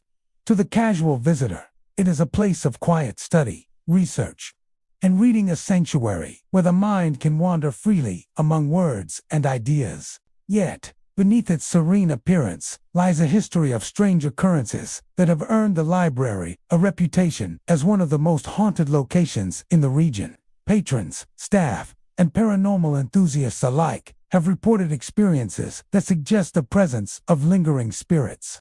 Most notably, that of a former librarian who seems unwilling to leave the place she once devoted her life to. From the moment one enters the Fairhaven Library, the atmosphere can feel different than that of a typical library. There is an almost tangible weight to the air, a quiet tension that seems to hum beneath the surface of normal activity. Visitors often describe fleeting sensations of being observed, shadows that shift at the periphery of vision, and an occasional chill that runs down the spine without warning. While the architecture and historic interior lend the building a sense of charm and character, they also seem to amplify these paranormal impressions, creating an environment where the line between the living and the spectral is unexpectedly thin. The most commonly reported phenomenon involves ghostly figures among the stacks. Patrons frequently describe seeing the vague outline of a person moving silently between shelves, often dressed in clothing reminiscent of the early 20th century. These apparitions appear briefly in peripheral vision, only to vanish when looked at directly, leaving witnesses with the lingering impression that someone or something is still tending to the books and keeping watch over the library's treasures. Staff members have occasionally seen these figures when the library is empty, moving with an almost purposeful grace, as though performing tasks that have been repeated countless times over the decades. The ghostly librarian herself is central to many of the reported experiences. According to local lore, she was a devoted custodian of the library's collections. Known for her meticulous care and dedication, she spent her days cataloging books, assisting patrons, and ensuring that the stacks remained orderly. After her passing, many believe her spirit remained to continue overseeing the library, patrolling her beloved domain with quiet diligence. Patrons have reported hearing the faint sound of footsteps along the aisles, even when the library is deserted, or the soft swish of skirts and the rustle of paper, as if someone is moving from shelf to shelf. Sometimes, a book will fall from the shelf without explanation, startling those nearby and reinforcing the sense of an unseen presence maintaining order. Other phenomena include sudden changes in temperature and unexplained noises. Certain corners of the library, particularly near older shelves or reading areas, are prone to chilling drafts that appear without cause. Whispers are occasionally heard, though no one else is present to speak. Chairs or small objects may shift subtly, as if nudged by invisible hands, and lights sometimes flicker, creating a fleeting sense of movement in the shadows. These experiences are consistent across multiple reports, suggesting that the library's haunting is not the product of imagination alone, but rather an enduring aspect of its environment. Visitors often describe a mix of awe and unease during these encounters. There is a unique tension in the library. The comfort of a familiar space, filled with knowledge, contrasts sharply with the awareness that unseen eyes may be watching. Many patrons report feeling guided or subtly influenced by the presence of the librarian, sensing that the ghostly figure is protective rather than threatening. Some even find that books fall in ways that draw attention to particular titles or sections, as if the spirit is highlighting knowledge it deems important. These interactions, though subtle, contribute to the library's reputation as a place where the past continues to interact with the present. The Fairhaven Library has also drawn the attention of paranormal investigators who have documented evidence supporting the anecdotal reports. Audio recordings capture faint whispers, footsteps, and the rustling of paper that cannot be traced to a living source. Thermal cameras reveal sudden drops in temperature, often coinciding with reported sightings or auditory phenomena. Visual recording equipment sometimes detects shadowy shapes moving among the stacks, vanishing when approached, further reinforcing the idea that the library is an active site of supernatural energy. Investigators suggest that the ghostly activity may be tied to the librarian's strong emotional attachment to her work and the building itself, leaving a residual energy that continues to manifest decades after her passing. The history of the library amplifies its haunting. Over the years, the Fairhaven Library has been a center of community life, education, and culture. Generations of patrons have walked its halls, studied at its tables, and sought solace among its shelves. The librarian herself was a constant presence during much of this history, and her devotion to the space has left an enduring impression. The building, steeped in decades of human activity, seems to retain a record of these energies, with the ghostly librarian acting as both guardian and remnant of a past era. Even today, those who visit the Fairhaven Library report experiences that range from subtle chills to unmistakable encounters with the supernatural. The shadowy figures, the inexplicable sounds, the falling books, and the sudden drafts all combine to create an atmosphere where history and the present coexist in an unusual harmony. Visitors are reminded that libraries are not just repositories of knowledge, they are vessels of memory, emotion, and, in some cases, lingering spirits. The Fairhaven Library in Bellingham is more than a historic building. It is a place where the dedication and devotion of a single individual have transcended mortality. The ghost of the librarian patrols her stacks, unseen yet felt, a reminder that some attachments endure beyond the physical world. For patrons, staff, and investigators alike, the library offers both the quiet comfort of knowledge and the thrilling, chilling reminder that the past is never truly gone. Those who enter its doors may leave with books in their hands, but they also carry away the memory of a presence that refuses to be forgotten, ever watching, ever guarding, and forever haunting the quiet aisles of the Fairhaven Library. The Snoqualmie Tunnel, nestled deep within Iron Horse State Park, is a relic of Washington State's railroading past. A nearly 3-mile-long passage carved through the Cascade Mountains. Once part of the Chicago, Milwaukee, St. Paul and Pacific Railroad, the tunnel facilitated commerce and travel for decades, its dark interior echoing with the sounds of locomotives, the clatter of wheels on steel, and the shouts of rail workers. Today, the tunnel lies abandoned, its tracks long removed, but the memories of the countless journeys, struggles, and tragedies that took place within its walls seem to have left a lasting mark.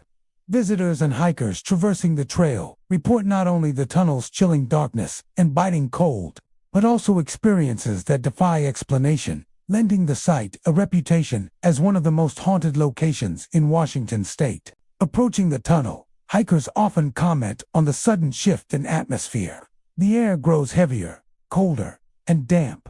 Even on warm days, the mouth of the tunnel looms like a black void, swallowing light and sound. Many describe an almost immediate feeling of unease, as if the mountains themselves are holding their breath. Some hikers report a prickling sensation along the skin, a warning that something beyond the ordinary awaits within. The silence is oppressive, but it is never complete. Subtle, inexplicable noises seem to echo from deep inside, pulling visitors into the darkness. Once inside, the tunnel's eerie ambience intensifies. The walls, carved from solid rock, seem to absorb and reflect sound in strange ways. Footsteps, sometimes the hiker's own, sometimes distinctly separatico, unpredictably, often coming from behind or from deeper within the tunnel. A person may walk cautiously, hearing another set of steps following them, only to turn and find nothing but empty darkness stretching back toward the entrance. These phantom footsteps are among the most commonly reported phenomena, leading many to believe that the tunnel retains the residual energy of workers, passengers, and perhaps those who met tragic fates within its confines. Other visitors report hearing the faint, haunting sound of train whistles, a ghostly echo of the tunnel's operational days. These whistles often appear suddenly, sometimes high-pitched, sometimes low and mournful, carrying down the tunnel in a way that seems almost too perfect to be natural. Some hikers have described moments when the tunnel seems alive with movement, the distant rumble of wheels, the clatter of metal, and the rhythmic clanging of a passing train. Yet, when they emerge into the daylight, no tracks, engines, or signs of life remain. Many interpret these sounds as echoes of the past, the tunnel itself playing back fragments of memory etched into its walls. Whispers are another eerie hallmark of the Snoqualmie Tunnel. Hikers have reported hearing faint voices, often indistinguishable in words, but unmistakable in tone, traveling along the stone walls. Sometimes the whispers seem to respond to a person's own speech, echoing back fragments of sentences or repeating questions in a ghostly mimicry. Others describe the sensation of voices coming from all directions at once, disorienting and impossible to locate. These auditory phenomena leave many visitors shaken, a stark reminder that this tunnel has witnessed decades of human endeavor, fear, and tragedy. Temperature shifts add to the tunnel's unnerving presence. Even during warm summer days, the interior can be freezing, with sudden cold spots that cling to the body and make breath visible in the darkness. Hikers often report that certain areas of the tunnel feel heavier, almost suffocating, as though invisible hands are pressing down from the ceiling or walls. Some describe feeling a draft that moves against them despite the lack of airflow, a chilling reminder of the tunnel's mysterious energy. Sightings, though rarer than auditory phenomena, are equally unsettling. Visitors have claimed to see shadowy figures moving at the edges of their vision, often described as indistinct human shapes, drifting along the tunnel walls or standing at distant points in the darkness. These figures vanish when approached, leaving only the echo of footsteps or a sudden drop in temperature as proof of their presence. Some hikers report glowing orbs floating in the distance, lights that appear briefly before flickering out, suggesting the presence of spirits or residual energy from the tunnel's operational past. The history of the tunnel provides context for its spectral activity. Constructed in the early 20th century, the Snoqualmie Tunnel saw countless workers labor under difficult and often dangerous conditions. Accidents, illnesses, and the sheer harshness of mountain labor left many lives claimed within or near the tunnel. Trains carried passengers and freight through this narrow stone passage for decades, witnessing everything from joyful journeys to fatal mishaps. Paranormal experts suggest that locations with intense human activity, combined with sudden tragedy, can retain energy, manifesting as residual hauntings that replay fragments of the past. The Snoqualmie Tunnel, with its long operational history and isolated, enclosed environment, provides an ideal setting for such phenomena. Urban explorers and paranormal enthusiasts frequently visit the tunnel to document its unusual occurrences. Audio recordings capture phantom footsteps, distant whistles, and indistinct whispers that defy explanation. Thermal cameras reveal sudden cold spots in locations corresponding to reports of spectral activity.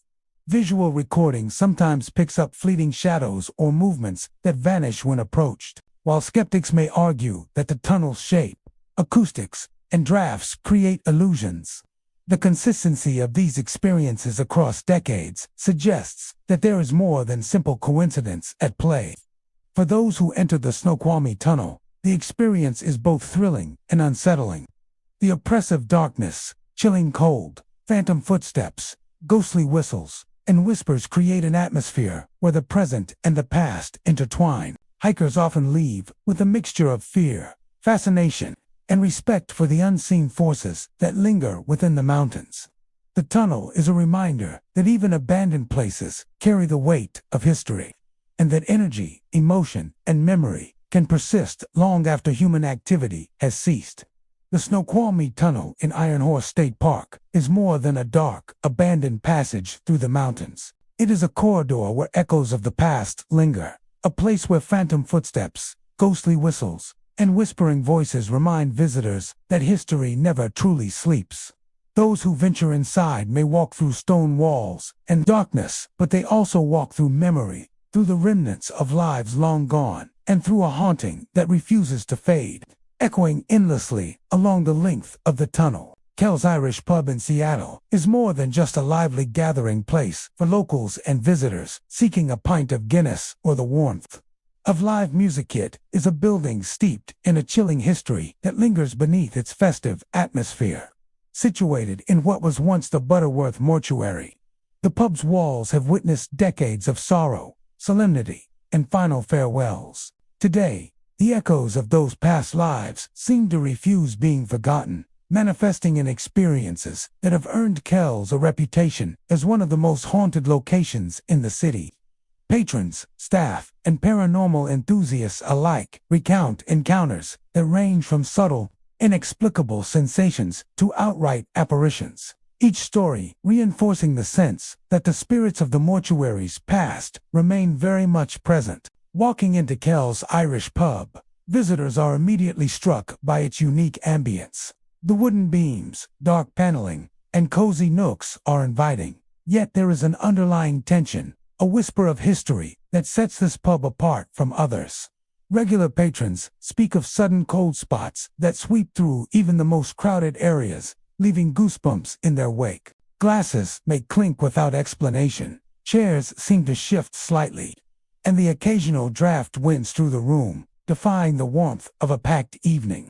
Many describe an almost imperceptible feeling of being watched, a sense that some unseen patrons have remained loyal to the building long after their mortal lives ended. The bar area itself is a focal point of paranormal activity. Several guests report seeing shadowy figures seated at the bar or lingering near the taps, only to vanish when approached.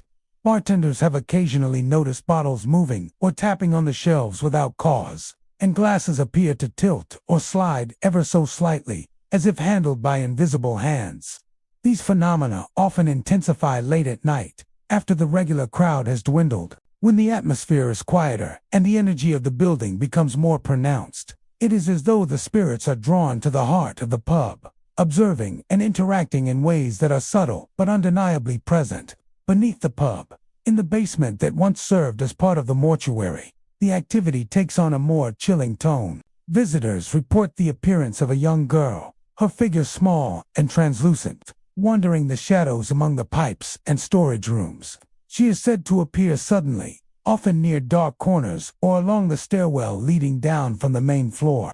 Patrons who have glimpsed her describe a mixture of sadness and curiosity in her gaze, a haunting reminder of the lives that once moved through these spaces. Some have felt a brief touch on their shoulder or a cold brush of air as she passes, while others hear soft giggles or whispers that seem impossibly out of place in the otherwise quiet basement. The presence of the spirits is not confined to visual phenomena. Auditory experiences are common at Kells, ranging from faint murmurs and whispers to more distinct sounds like footsteps pacing across the wooden floors. On occasion, patrons have reported hearing the soft, echoing tones of a piano or music from long ago, even though no instrument is being played.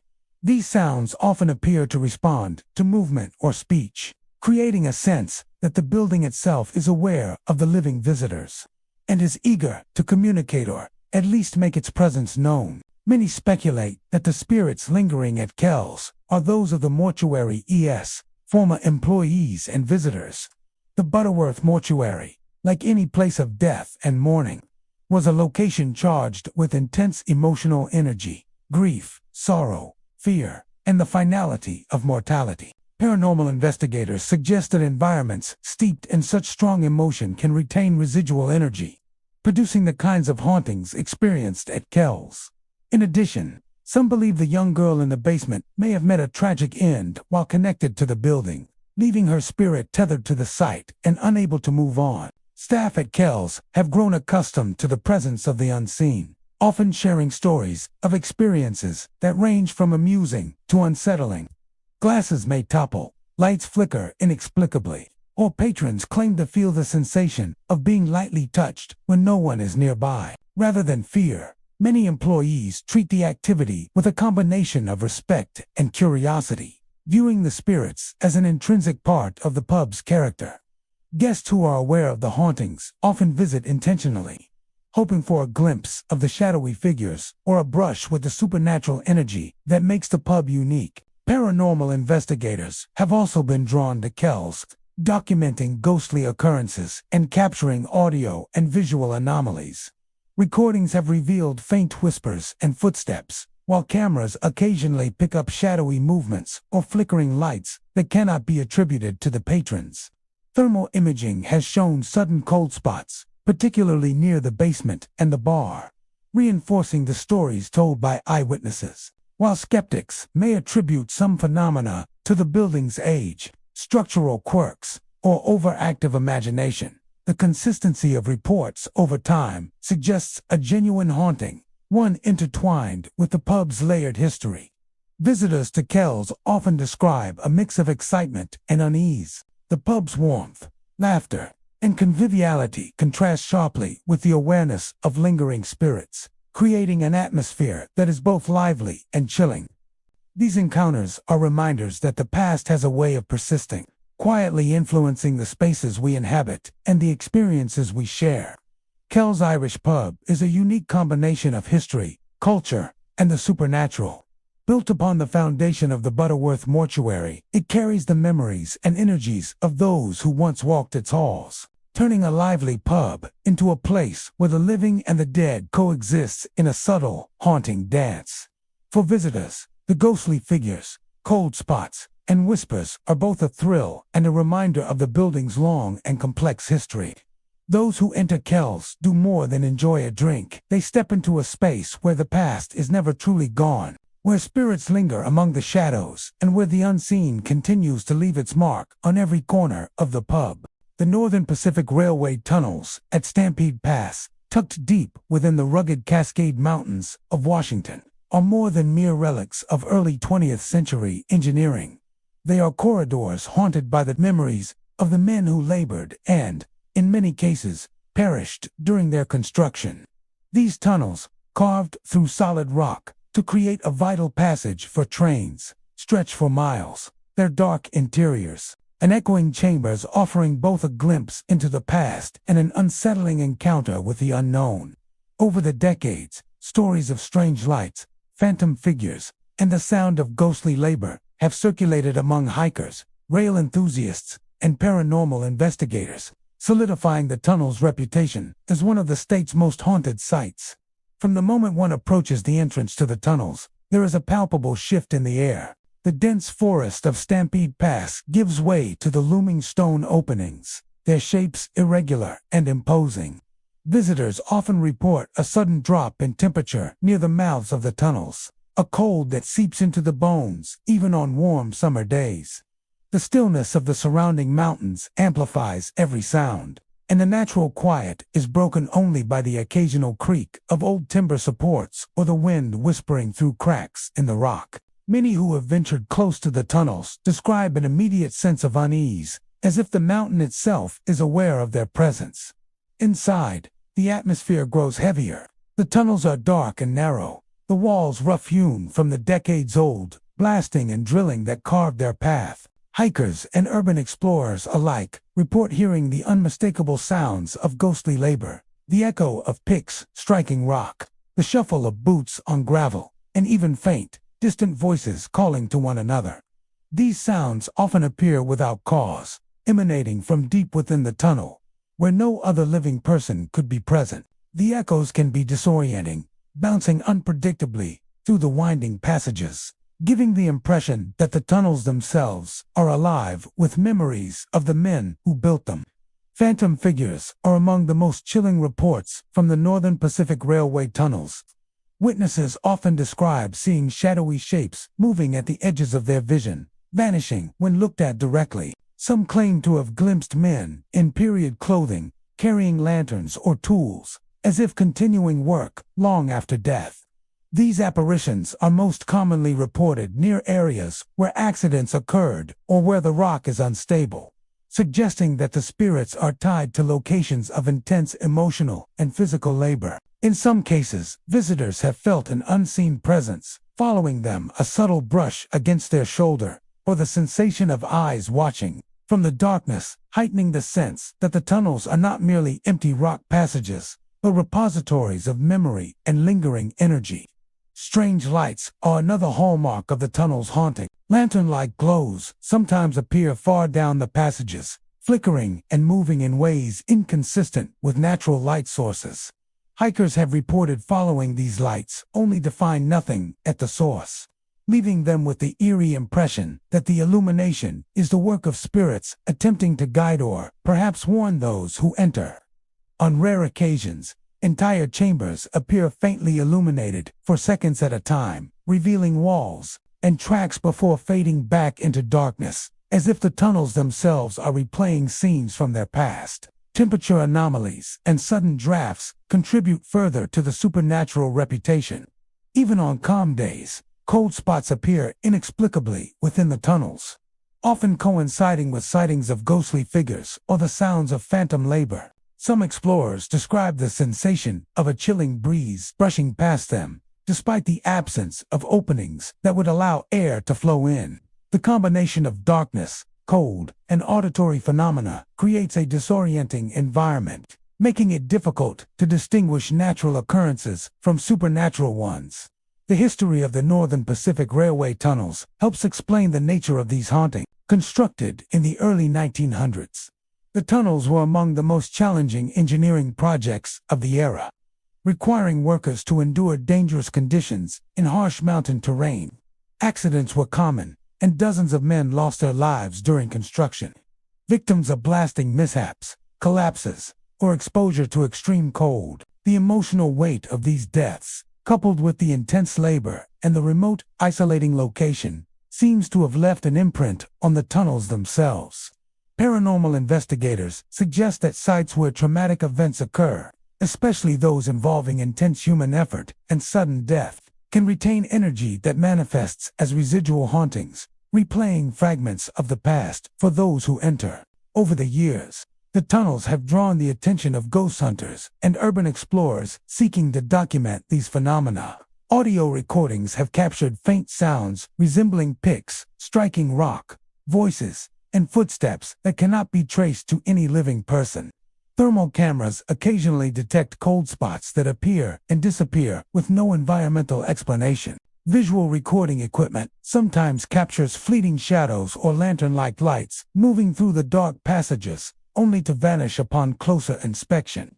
The consistency of these reports lends credibility to the idea that the Northern Pacific Railway tunnels are more than an abandoned engineering site. They are a place where the past persists, echoing through time. Visitors to the tunnels often describe a mixture of awe and unease. There is a thrill in walking through the passages, feeling the history and weight of the labor that shaped them. But it is accompanied by a persistent sense that one is not entirely alone. Many leave with vivid stories, a lantern glow flickering in the distance, a shadow moving along the wall, the echo of a pick striking stone, or the cold brush of an unseen presence. These experiences make the tunnels a uniquely chilling destination, blending the thrill of exploration with the unnerving sense of encountering something beyond the ordinary. The Northern Pacific Railway tunnels at Stampede Pass are more than relics of Washington's industrial past. They are corridors where the labor, tragedy, and lives of early 20th century railroad workers continue to resonate. Phantom figures, mysterious lights, echoing picks, and chilling drafts combine to create an environment where history and the supernatural converge. Those who enter the tunnels walk not only through miles of stone and darkness, but through the lingering echoes of lives long gone, encountering the restless spirits of workers who built, toiled, and sometimes perished within these mountain passages, leaving behind a haunting that continues to reverberate through time. The Mount Baker Theater in Bellingham is a stunning example of early 20th century glamour, with its ornate architecture, elegant chandeliers, and grand stage that has hosted countless performances over the decades. On any given night, patrons are greeted by the warmth of stage lights, the excitement of a live audience, and the timeless charm of a theater that has long been the cultural heart of the city. Yet beneath its polished veneer lies a darker, more mysterious side. The Mount Baker Theater is renowned not only for its artistic history, but also for its enduring reputation as one of Washington State's most haunted locations. Ushers, staff, and even audience members have recounted experiences that defy explanation, suggesting that the past still lingers within the theater's walls, watching and listening from the shadows. The haunting presence at Mount Baker Theater is often first noticed in the empty rooms and corridors behind the stage. Staff members report hearing the faint strains of piano music, the soft hum of an orchestra tuning, or the echo of applause when no performance is taking place. Sometimes the music is classical, other times it resembles the jazzy notes of the 1920s. As though the theater itself is replaying moments from its golden era, the sounds seem to drift through the corridors unpredictably, emanating from nowhere and everywhere at once. Those who have experienced it often describe a chill running down their spine, a sensation of being in the presence of something unseen, yet unmistakably alive. Shadowy figures are another hallmark of the theater's supernatural activity. Ushers and staff have reported seeing women dressed in the fashion of the 1920s, elegantly attired in flapper dresses and feathered hats, standing in the balconies or along the edges of the stage. These figures are usually described as translucent or fading at the edges, their faces often obscured or blurred, giving them an ethereal quality. Patrons sometimes glimpse them from the corners of their eyes, only for the apparitions to vanish when looked at directly. The women are often positioned as if watching the stage or the audience, suggesting that they remain tethered to the theater, in a state of perpetual observation, forever witnessing performances that once enthralled them. Staff members recount numerous incidents that reinforce the theater's haunted reputation. Ushers have felt a sudden cold brush of air on the back of their necks, as though someone passed close behind them. Lights sometimes flicker or dim inexplicably in empty rooms, and doors may creak open and closed without any visible cause. Occasionally, objects that were carefully arranged, scripts, chairs, or props appear, slightly moved, as if nudged by an invisible hand. These occurrences are usually subtle but persistent, creating an atmosphere where the living feel they are being accompanied by spirits who have not entirely left the theater. The theater's haunted nature is often most apparent in the balcony, where staff and guests alike report seeing the ghostly women. These figures appear to linger in the dim corners, their eyes seemingly fixed on the stage below. Some witnesses claim that the women seem to react to performances, shifting slightly in their places, as if following the action with rapt attention. One usher described a moment when a sudden gust of cold air swept through the balcony, and a shadowy figure seemed to turn and glance directly at him, only to vanish as he blinked. Such experiences leave staff with a mix of awe and unease, aware that the theater is a space where the past has left a lingering impression on the present. The history of Mount Baker Theater offers context for these supernatural occurrences. Opened in 1927, the theater was built during a period of rapid cultural growth and has hosted everything from silent films to live musical performances, plays, and community events. The grandeur of its design and the energy of the performers and audiences over decades have imbued the theater with layers of memory and emotion. Paranormal experts suggest that environments like this, charged with intense human activity, excitement, and emotion over long periods, can retain energy, manifesting as residual hauntings or ghostly echoes of the past. Beyond auditory and visual phenomena, the theater also seems to affect those who enter in subtler ways. Many staff report feelings of being watched, a persistent sensation that they are not entirely alone, even in empty corridors. Some performers have described moments of unexplained nervousness or the sudden chill that descends during rehearsals, as though unseen eyes are following their movements. Visitors who are attuned to the paranormal often sense a presence, a weight in the atmosphere that is difficult to describe yet impossible to ignore. Paranormal investigators who have visited Mount Baker Theater have recorded numerous anomalies. Audio equipment picks up faint, indiscernible voices, often echoing or repeating phrases that cannot be explained. Cameras occasionally capture fleeting shadows or movements that disappear upon review. Thermal imaging sometimes reveals sudden cold spots or temperature drops in areas where apparitions have been reported. The consistency of these experiences over decades, combined with eyewitness accounts, reinforces the idea that the theater is more than a mere historic building. It's a repository of energy and memory, a place where past and present coexist. For visitors, Mount Baker Theater offers a unique experience. The beauty and charm of its architecture and performances contrast sharply with the underlying presence of the spirits, creating a setting that is both awe-inspiring and unsettling. Many patrons leave with stories of faint music in empty rooms, glimpses of women in period attire, or a feeling of being observed from the shadows. These experiences transform a simple visit to the theater into a journey into the past, where the glamour of its heyday meets the mysterious persistence of the supernatural. Mount Baker Theater in Bellingham is more than a historic performance space.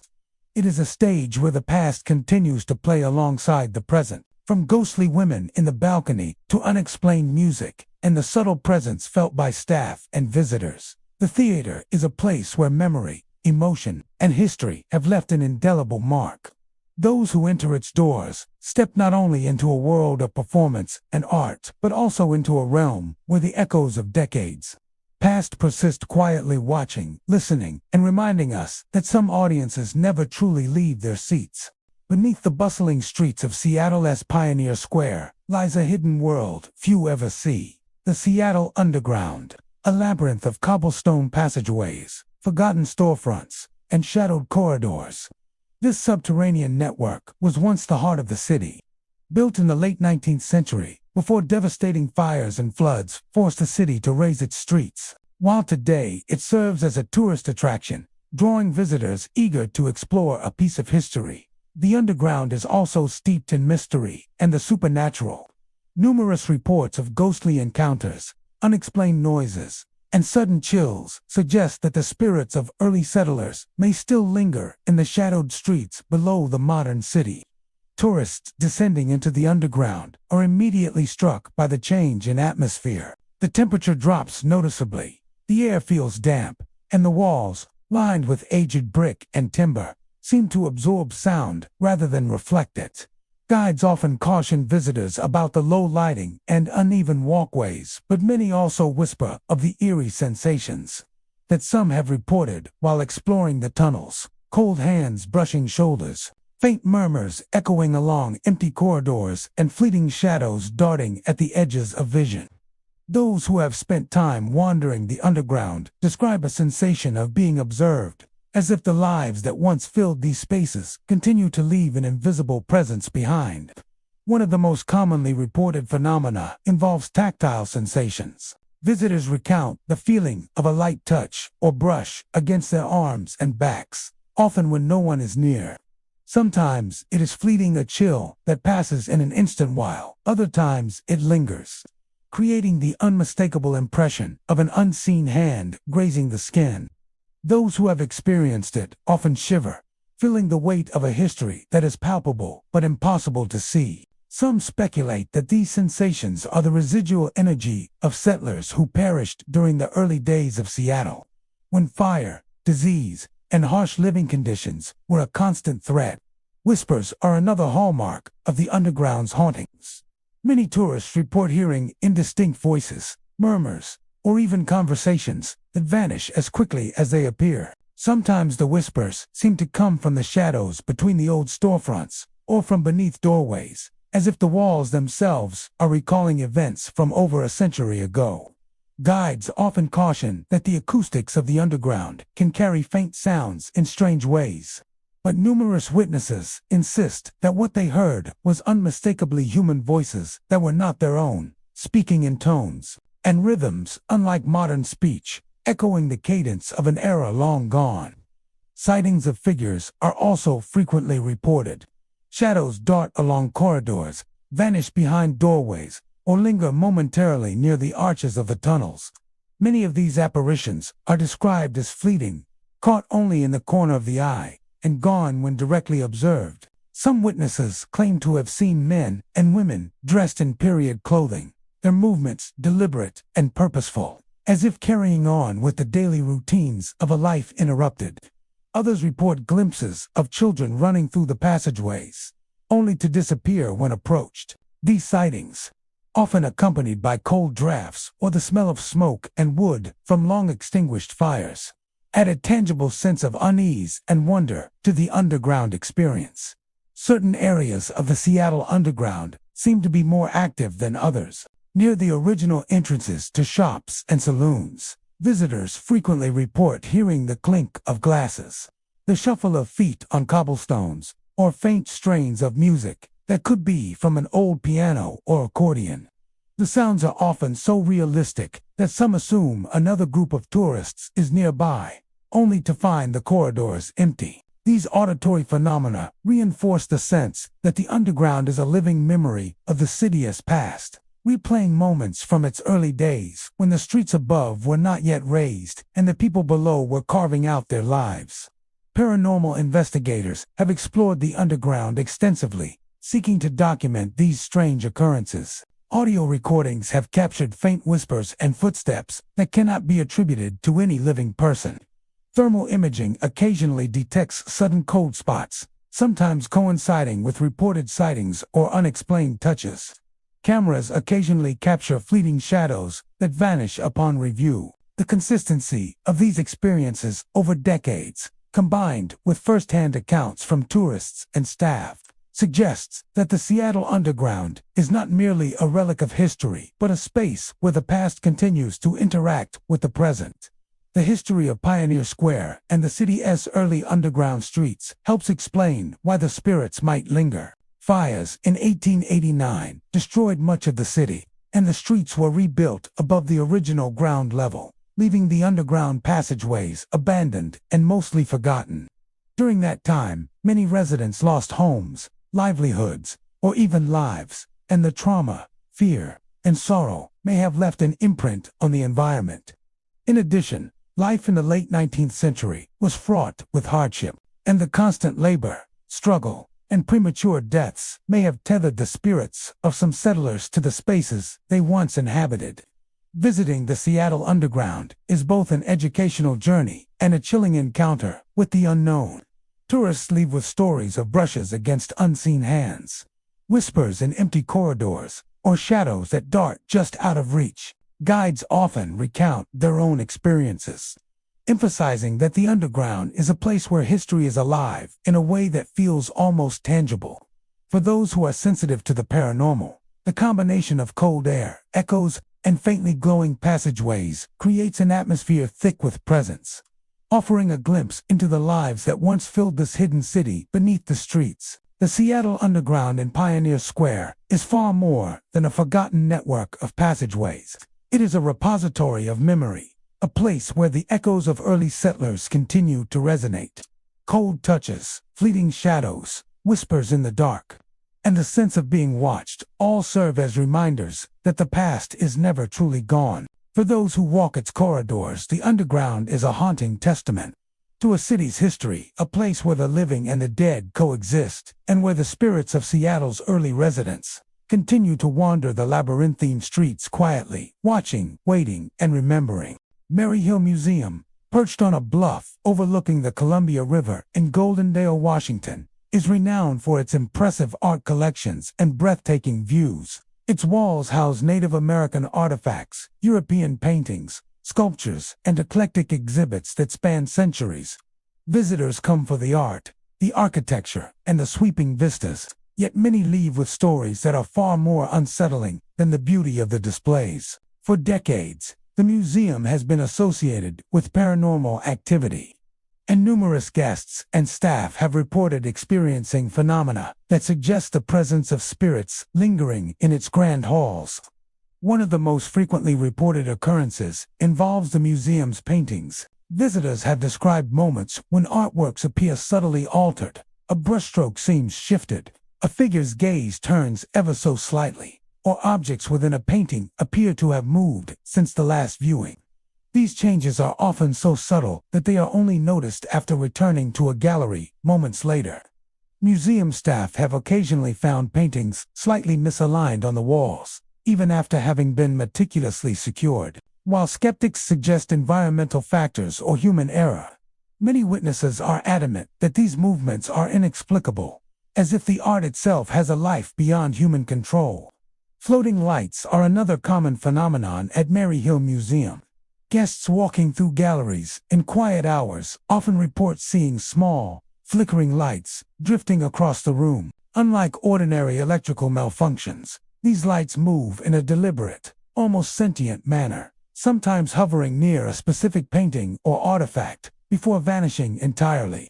Some witnesses describe the lights as warm and golden, while others see cold, bluish glows that send chills down the spine. These luminous apparitions are sometimes accompanied by a sense of being observed, the subtle impression that a presence is following one's movements through the museum's expansive halls. Perhaps the most famous specter associated with Maryhill Museum is that of its founder, Samuel Hill. Hill, an ambitious and eccentric entrepreneur, envisioned the museum as a cultural hub, bridging European and American art. Since his passing in 1931, numerous staff members and visitors claim to have glimpsed a figure resembling him wandering the hallways. Descriptions vary. Some see him in period clothing, a suit and hat, walking slowly through the galleries as though inspecting the exhibits. Others report a shadowy presence in the corners of rooms, a fleeting figure who disappears when approached. Many who have encountered this apparition describe a strong feeling of being watched or guided, as if Hill's spirit remains vigilant over the museum he brought into being. Other phenomena reported within Maryhill Museum include doors opening and closing on their own, faint footsteps echoing in empty halls, and sudden drops in temperature in specific galleries. Staff often recount moments when a room feels unusually heavy or charged, a sensation of presence without any visual confirmation. Visitors exploring alone in the quieter hours sometimes hear whispers or muffled voices, indistinct yet undeniably human. These experiences are rarely violent or malicious.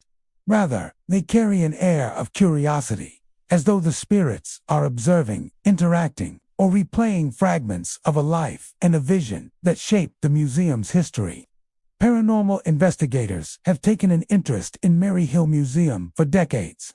Audio equipment has captured faint, indiscernible whispers in empty galleries. Thermal imaging sometimes reveals cold spots and sudden shifts in temperature where no drafts should exist. Video recordings occasionally show subtle movements or shadowy forms near paintings or sculptures, appearing and disappearing in ways that defy conventional explanation. While skeptics argue for environmental or structural causes, the consistency and detail of these reports lend credibility to the notion that Maryhill Museum houses more than just art. It holds echoes of its founder and the countless visitors who have walked its halls over nearly a century. The architecture and history of Maryhill Museum helped explain the haunting atmosphere. Hill's vision was grandiose, resulting in a sprawling, labyrinthine building filled with rooms, corridors, and alcoves. The museum's eclectic style, combining classical and modern elements, creates natural pockets of shadow and quiet, perfect for the subtle manifestations reported by witnesses. Hill himself was known for his meticulous attention to detail, his insistence on curating spaces precisely, and his intense connection to the art and artifacts he collected. Paranormal theorists suggest that such strong emotional and intellectual investment can leave a lingering imprint, a form of residual energy that manifests as ghostly activity.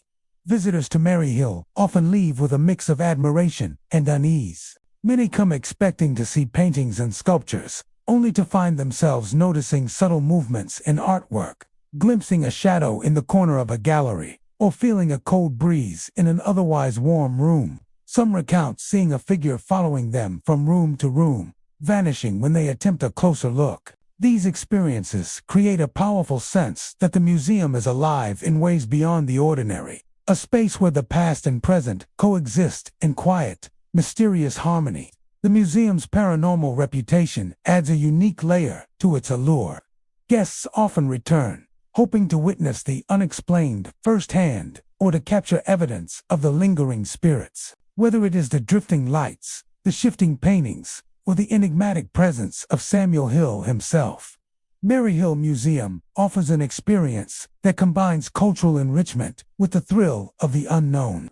Every hallway and gallery becomes a stage where the living and the dead intersect, where art, history, and mystery blend seamlessly. Mary Hill Museum in Goldendale is more than a repository of art. It is a living monument to its founder's vision and the countless lives that have passed through its halls.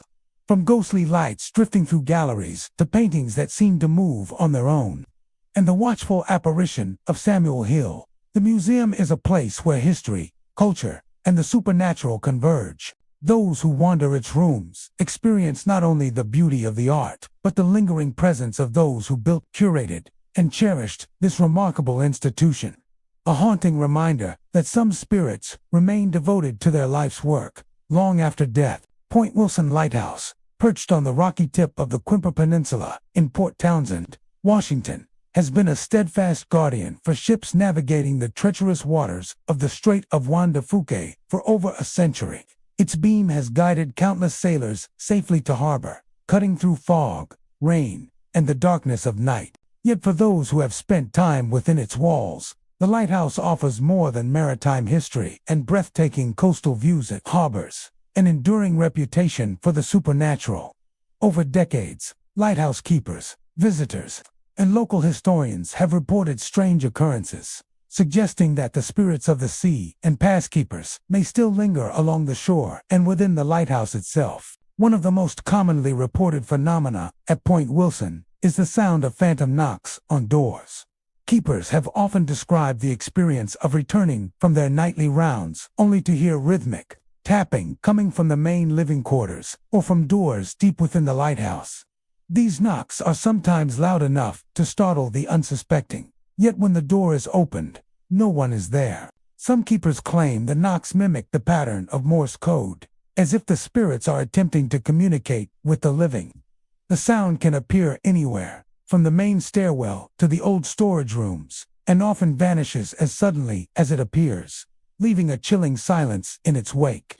Another frequently reported occurrence involves the lighthouse's lanterns. Witnesses have described seeing them swing gently, as though caught by a breeze, despite windows being firmly closed and the air calm. At times, the lanterns glow with a dim, flickering light that seems to have no source of fuel or current. Keepers walking past these lanterns report a sudden drop in temperature, accompanied by an almost tangible feeling of being watched. Some theorize that these lantern movements are residual energy from previous keepers, while others suggest a more maritime origin.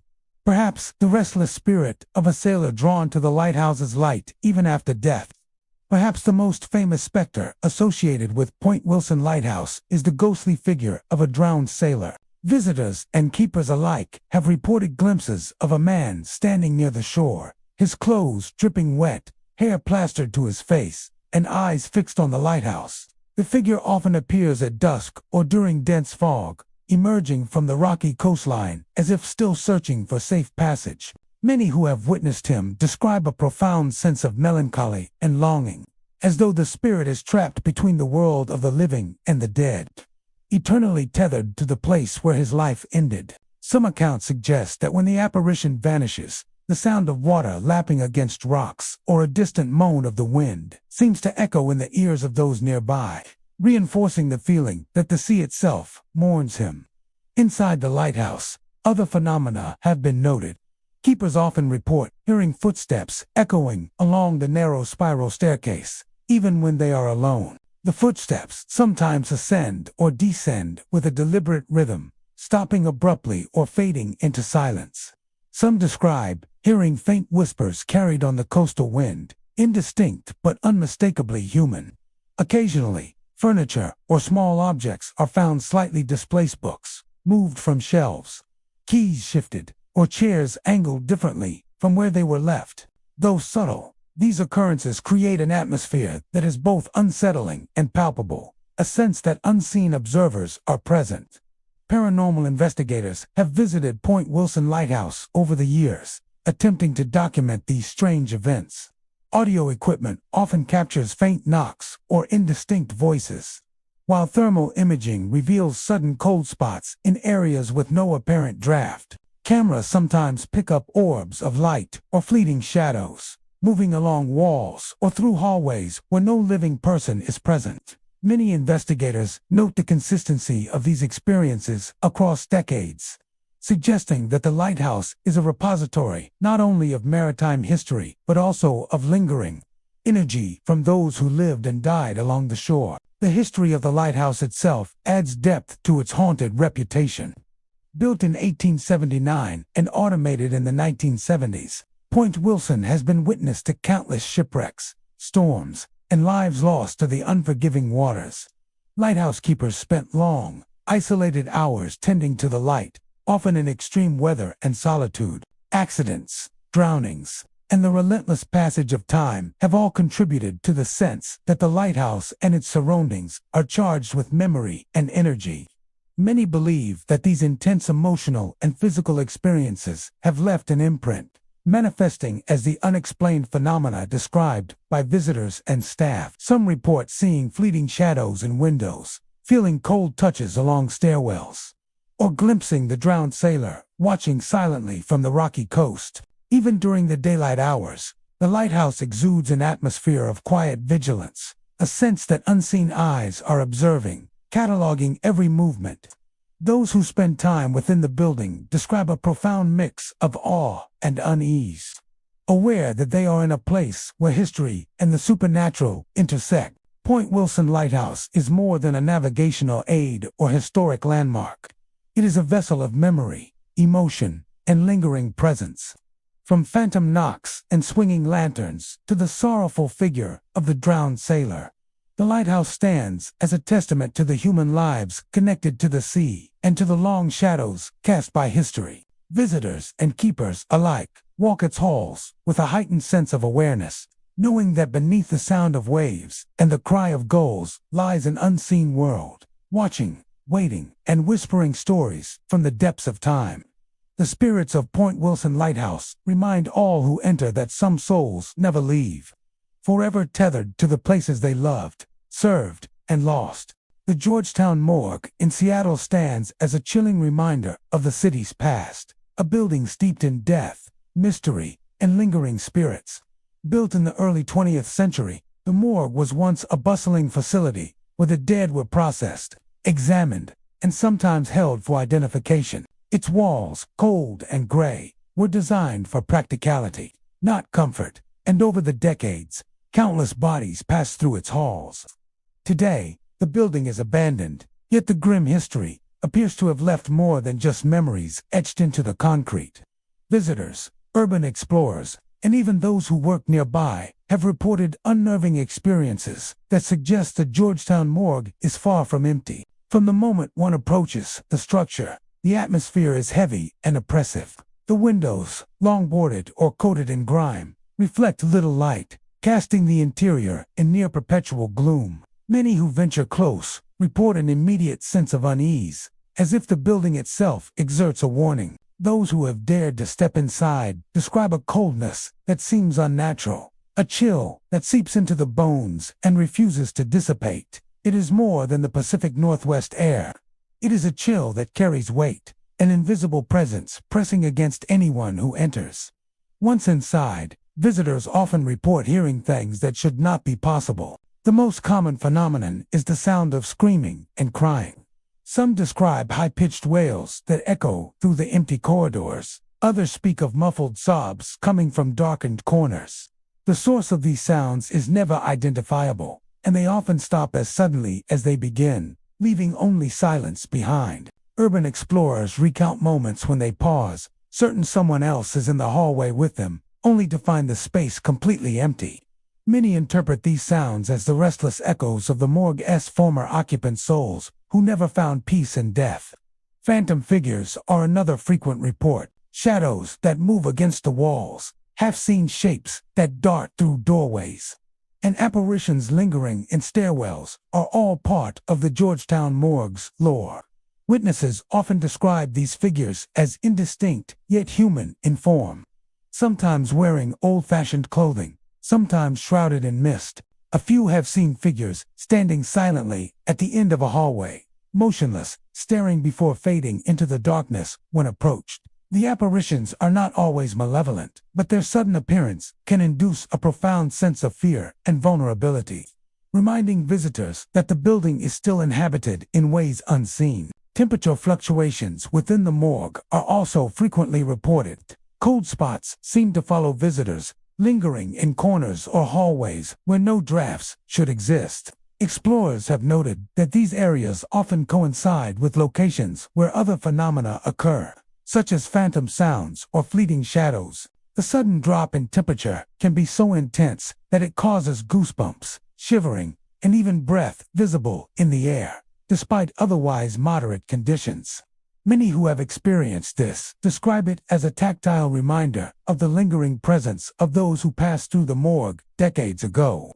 Beyond the sensory experiences, some visitors have described a more psychological effect. The building seems to impose a sense of oppression, a heaviness that weighs on the mind. Feelings of dread, sadness, or anxiety often arise without explanation.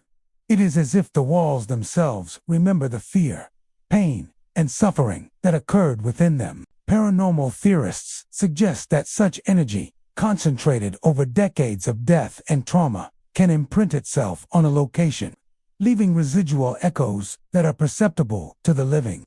Paranormal investigators have spent years documenting activity in the Georgetown morgue. Audio devices often capture unexplained cries, whispers, or thuds that cannot be attributed to structural noises.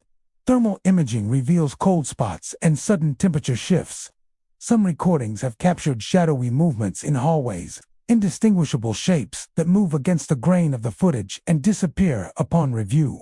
While skeptics may attribute these experiences to imagination or environmental factors, the consistency of the reports over decades makes the building a prime candidate for those studying haunted locations.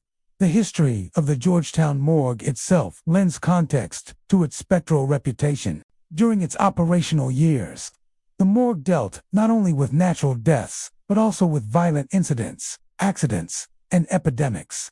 Bodies often arrived in less than ideal conditions, and the people working there were exposed to death on a daily basis. Many workers report feeling the weight of that history, as if the emotional residue of fear, grief, and trauma remains embedded in the structure. For some, these echoes manifest as auditory hallucinations, shadowy figures, or cold touches, giving the impression that the past refuses to rest. Visitors to the morgue today often leave with stories they cannot easily explain. Some report hearing faint footsteps in the hallways behind them, only to find nothing when they turn. Others describe seeing silhouettes in doorways, vanishing when approached. Cold drafts, sudden chills, and the heavy atmosphere create an environment that is both fascinating and unnerving.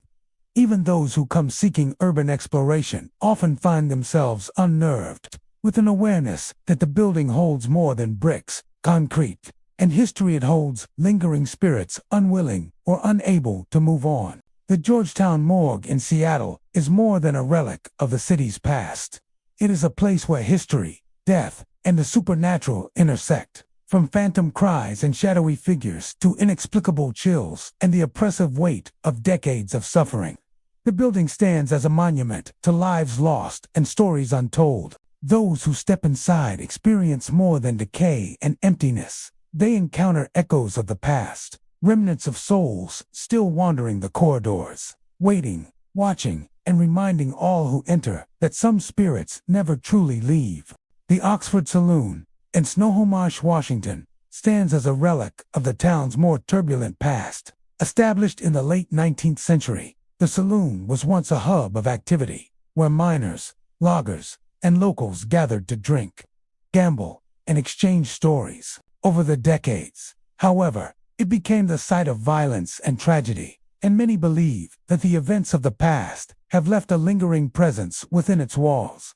Today, Visitors and locals alike report experiences that suggest the Oxford Saloon is more than just an old barrette. Is a place haunted by the memories and spirits of those who never truly left. One of the most frequently reported apparitions is that of a policeman who died on the premises. Accounts vary, but most describe him as a stern figure in early 20th century uniform, often appearing near the bar or lingering in the main room. Patrons and staff claim that he moved silently through the space, observing the living as though enforcing a law that transcends life and death. Some have felt a sudden, icy presence at their shoulder, turned to find no one there, only to catch a glimpse of a shadowy figure in the corner of their eye. Others report the sensation of being watched during late-night hours, particularly when the saloon is empty, as if the policeman's spirit remains vigilant, a spectral guardian of past order and chaos. The upstairs area of the Oxford Saloon carries its own spectral reputation. Many visitors speak of a woman who roams the upper floors, sometimes glimpsed through old doorways or at the top of the staircase. Descriptions vary. She is often seen in a faded dress, her hair dark and flowing, with an expression of sorrow or longing. Witnesses report sudden cold spots in the stairwell or hallways when her apparition appears, accompanied by a feeling of heavy sadness. Some claim to hear faint whispering or soft sobbing, echoing as though the woman is trapped in an endless loop of grief. Patrons have recounted seeing her reflection in mirrors or windows, only to vanish when they turn for a closer look. Flickering lights and electrical anomalies are a common occurrence in the Oxford Saloon. Many attribute these incidents to the building's age and wiring, yet there is a consistent pattern that seems difficult to dismiss. Light fixtures will dim or flare without warning, often coinciding with moments when visitors report feeling an unseen presence. The combination of fluctuating lights and sudden cold spots creates an unsettling atmosphere, leaving guests on edge and heightening the sense that the saloon is alive in ways that go beyond human comprehension. The bar itself seems to hold residual energy from its storied history. Staff have reported glasses tipping over without cause, chairs shifting slightly, and the faint sounds of conversations or laughter when the building is empty. At times, the faint echo of a piano or music from a bygone era can be heard, drifting through the halls, as though the saloon's past patrons are reenacting moments long gone. These auditory phenomena are often subtle, but enough to make the living aware that they share the space with echoes of the past. Visitors have also described feeling sudden pressure or a heavy presence when entering certain corners of the building. These sensations are often accompanied by a shiver or goosebumps, and sometimes by a sense of unease that is difficult to articulate. Paranormal enthusiasts suggest that such sensations are the result of intense emotional energy imprinted on the environment by tragic or violent events that occurred in the saloon's history. The combination of death, grief, and intense emotion seems to have left a residual mark, manifesting in the experiences reported by modern visitors. The Oxford Saloon has attracted the attention of paranormal investigators over the years. Using audio equipment, thermal cameras, and EMF detectors, they have captured unexplained sounds, sudden drops in temperature, and fleeting shadows. Some investigators claim to have recorded faint voices or whispers, often unintelligible but undeniably human. Others have documented flickering lights and objects moving without explanation. While skeptics argue these phenomena can be explained by structural issues or environmental factors, the consistency of reports across decades suggests that the building harbors more than just old wood and brick. The building's history contributes to its haunted reputation. During its heyday, the Oxford Saloon was a lively, sometimes dangerous place. Bar fights, accidents, and deaths occurred regularly, leaving emotional and physical imprints that may linger to this day. The town's past, intertwined with logging and mining industries, meant that life was often harsh and violent, and these events may have embedded a unique energy into the structure.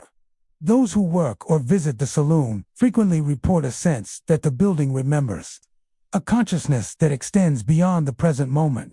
Visitors today come to the Oxford Saloon for a mix of curiosity, history, and thrill. Many hope to experience the hauntings firsthand, to glimpse the policeman or the sorrowful woman upstairs, or to feel the cold spots and flickering lights that have become part of the saloon's lore. Even during busy hours, when patrons fill the tables and laughter echoes through the room, there is a sense that the past lingers just beyond the edge of perception. Those who enter with an open mind often leave with stories they cannot easily explain, a blend of history and mystery that continues to fascinate and unnerve. The Oxford Saloon in Snohomish is more than an old bar. It is a repository of memory, emotion, and lingering presence. From the spectral policeman silently patrolling the main floor to the woman wandering the upper rooms, and from cold spots to flickering lights, the building exudes a palpable connection to its past. Visitors experience more than just history. They feel the weight of lives lived and lost within its walls. A haunting reminder that some spirits linger long after their time among the living has ended. The Oxford Saloon stands as a testament to the enduring presence of the past, a place where the echoes of tragedy, sorrow, and vigilance remain alive for all who dare to enter. Nestled within the dense greenery of Bremerton's forests lies the Kitsap Forest Theater, a place where nature and performance converge. By day, it is enchanting sunlight filtering through the canopy of towering evergreens, the earthy scent of moss and pine lingering in the air, and the rustic stage blending seamlessly into its woodlands. It is a place of laughter, community, and shared experience, where audiences gather to watch live performances against a backdrop of natural beauty. Yet, when the final curtain falls and the last of the audience disappears down the winding trails, the forest grows unnervingly still. In that silence, the theater transforms. What was once a stage for creativity and life becomes, according to many, a place where unseen presences emerge. Stories passed down through the years tell of eerie happenings in the quiet hours after a show. Maintenance staff, actors, and curious visitors who have lingered too long report the same chilling phenomena: sounds of applause echoing across the empty seating, faint clapping that rises from nowhere and fades into the dark. Some describe it as distant and hollow, like the lingering memory of an audience that refuses to leave. Others claim it is startlingly loud, as though hundreds of unseen hands are applauding from the shadows, celebrating a performance no one else can see. Then there are the voices. The forest itself already amplifies sound, carrying even the softest murmur along the trails.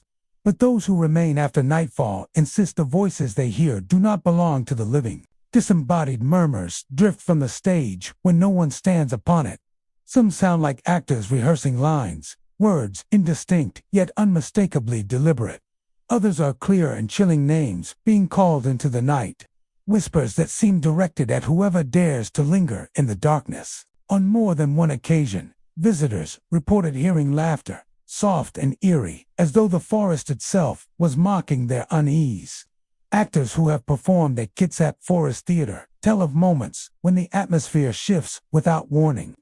During rehearsals, especially as the sun dips low and shadows stretch across the stage, they describe a heavy feeling of being watched. Some recount sudden gusts of cold air cutting through the warmth of summer evenings, as if unseen spectators had brushed past them. There are tales of props moving on their own or spotlights flickering, despite there being no technical reason for the malfunction. For many performers, it is as though they are not the only ones inhabiting the stage, that the forest holds its own company of players from another time. One legend tied to the theater speaks of a performer who collapsed during a rehearsal decades ago and never recovered. While the story's details shift with each telling, some believe his spirit remains tied to the place, still waiting to deliver his final performance. Witnesses say they have seen a shadowy figure standing center stage long after everyone has gone, motionless and silent, before dissolving into the trees. The natural setting of Kitsap Forest Theater adds to its eerie charm. The towering trees seem to close in as night falls, their silhouettes pressing against the dim light of the moon. The trails, so welcoming by day, become labyrinthine paths of darkness, where every rustle and snap of a twig raises the hair on the back of the neck. For those walking alone after dusk, the sensation of footsteps following closely behind is common. though turning around reveals nothing but shadows. Even with its haunted reputation, the Kitsap Forest Theater continues to thrive as a beloved performance space. Audiences arrive with blankets and picnic baskets, ready to lose themselves in the magic of the stage beneath the open sky. Yet for many, there is an unspoken understanding that when the final bow is taken and the woods reclaim their quiet, the show is far from over. Somewhere among the trees, in the darkness where the living hesitate to look, the ghosts of the past continue their eternal performances, plotting, whispering, and calling out to anyone brave enough to remain. The Kitsap Forest Theater stands as more than just an outdoor venue. It is a place where the veil between past and present feels unusually thin. By day, it is filled with life and art, but by night, the echoes of unseen audiences and spectral voices remind all who enter that the forest keeps its own secrets. For those who have experienced it firsthand, the haunting applause is not a trick of the imagination. It is a chilling encore, one that belongs not to the actors, but to the shadows that linger long after the crowd has gone home. Perched on the slopes of Mount Rainier, Paradise Inn has long been celebrated for its breathtaking views and rustic charm. Built in the early 20th century, the lodge has welcomed generations of travelers seeking to explore the park's snowy peaks, lush forests, and wildflower-filled meadows.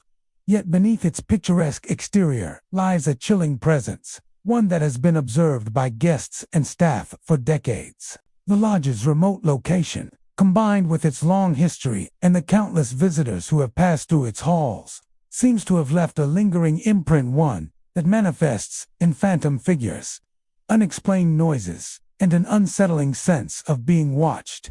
Even during daylight hours, some visitors report a feeling of unease as soon as they step inside the lodge. The grand wooden beams, polished floors, and roaring fireplaces create an atmosphere of warmth and welcome. But some claim that the air carries something else, a subtle chill, a sense of presence that is impossible to ignore.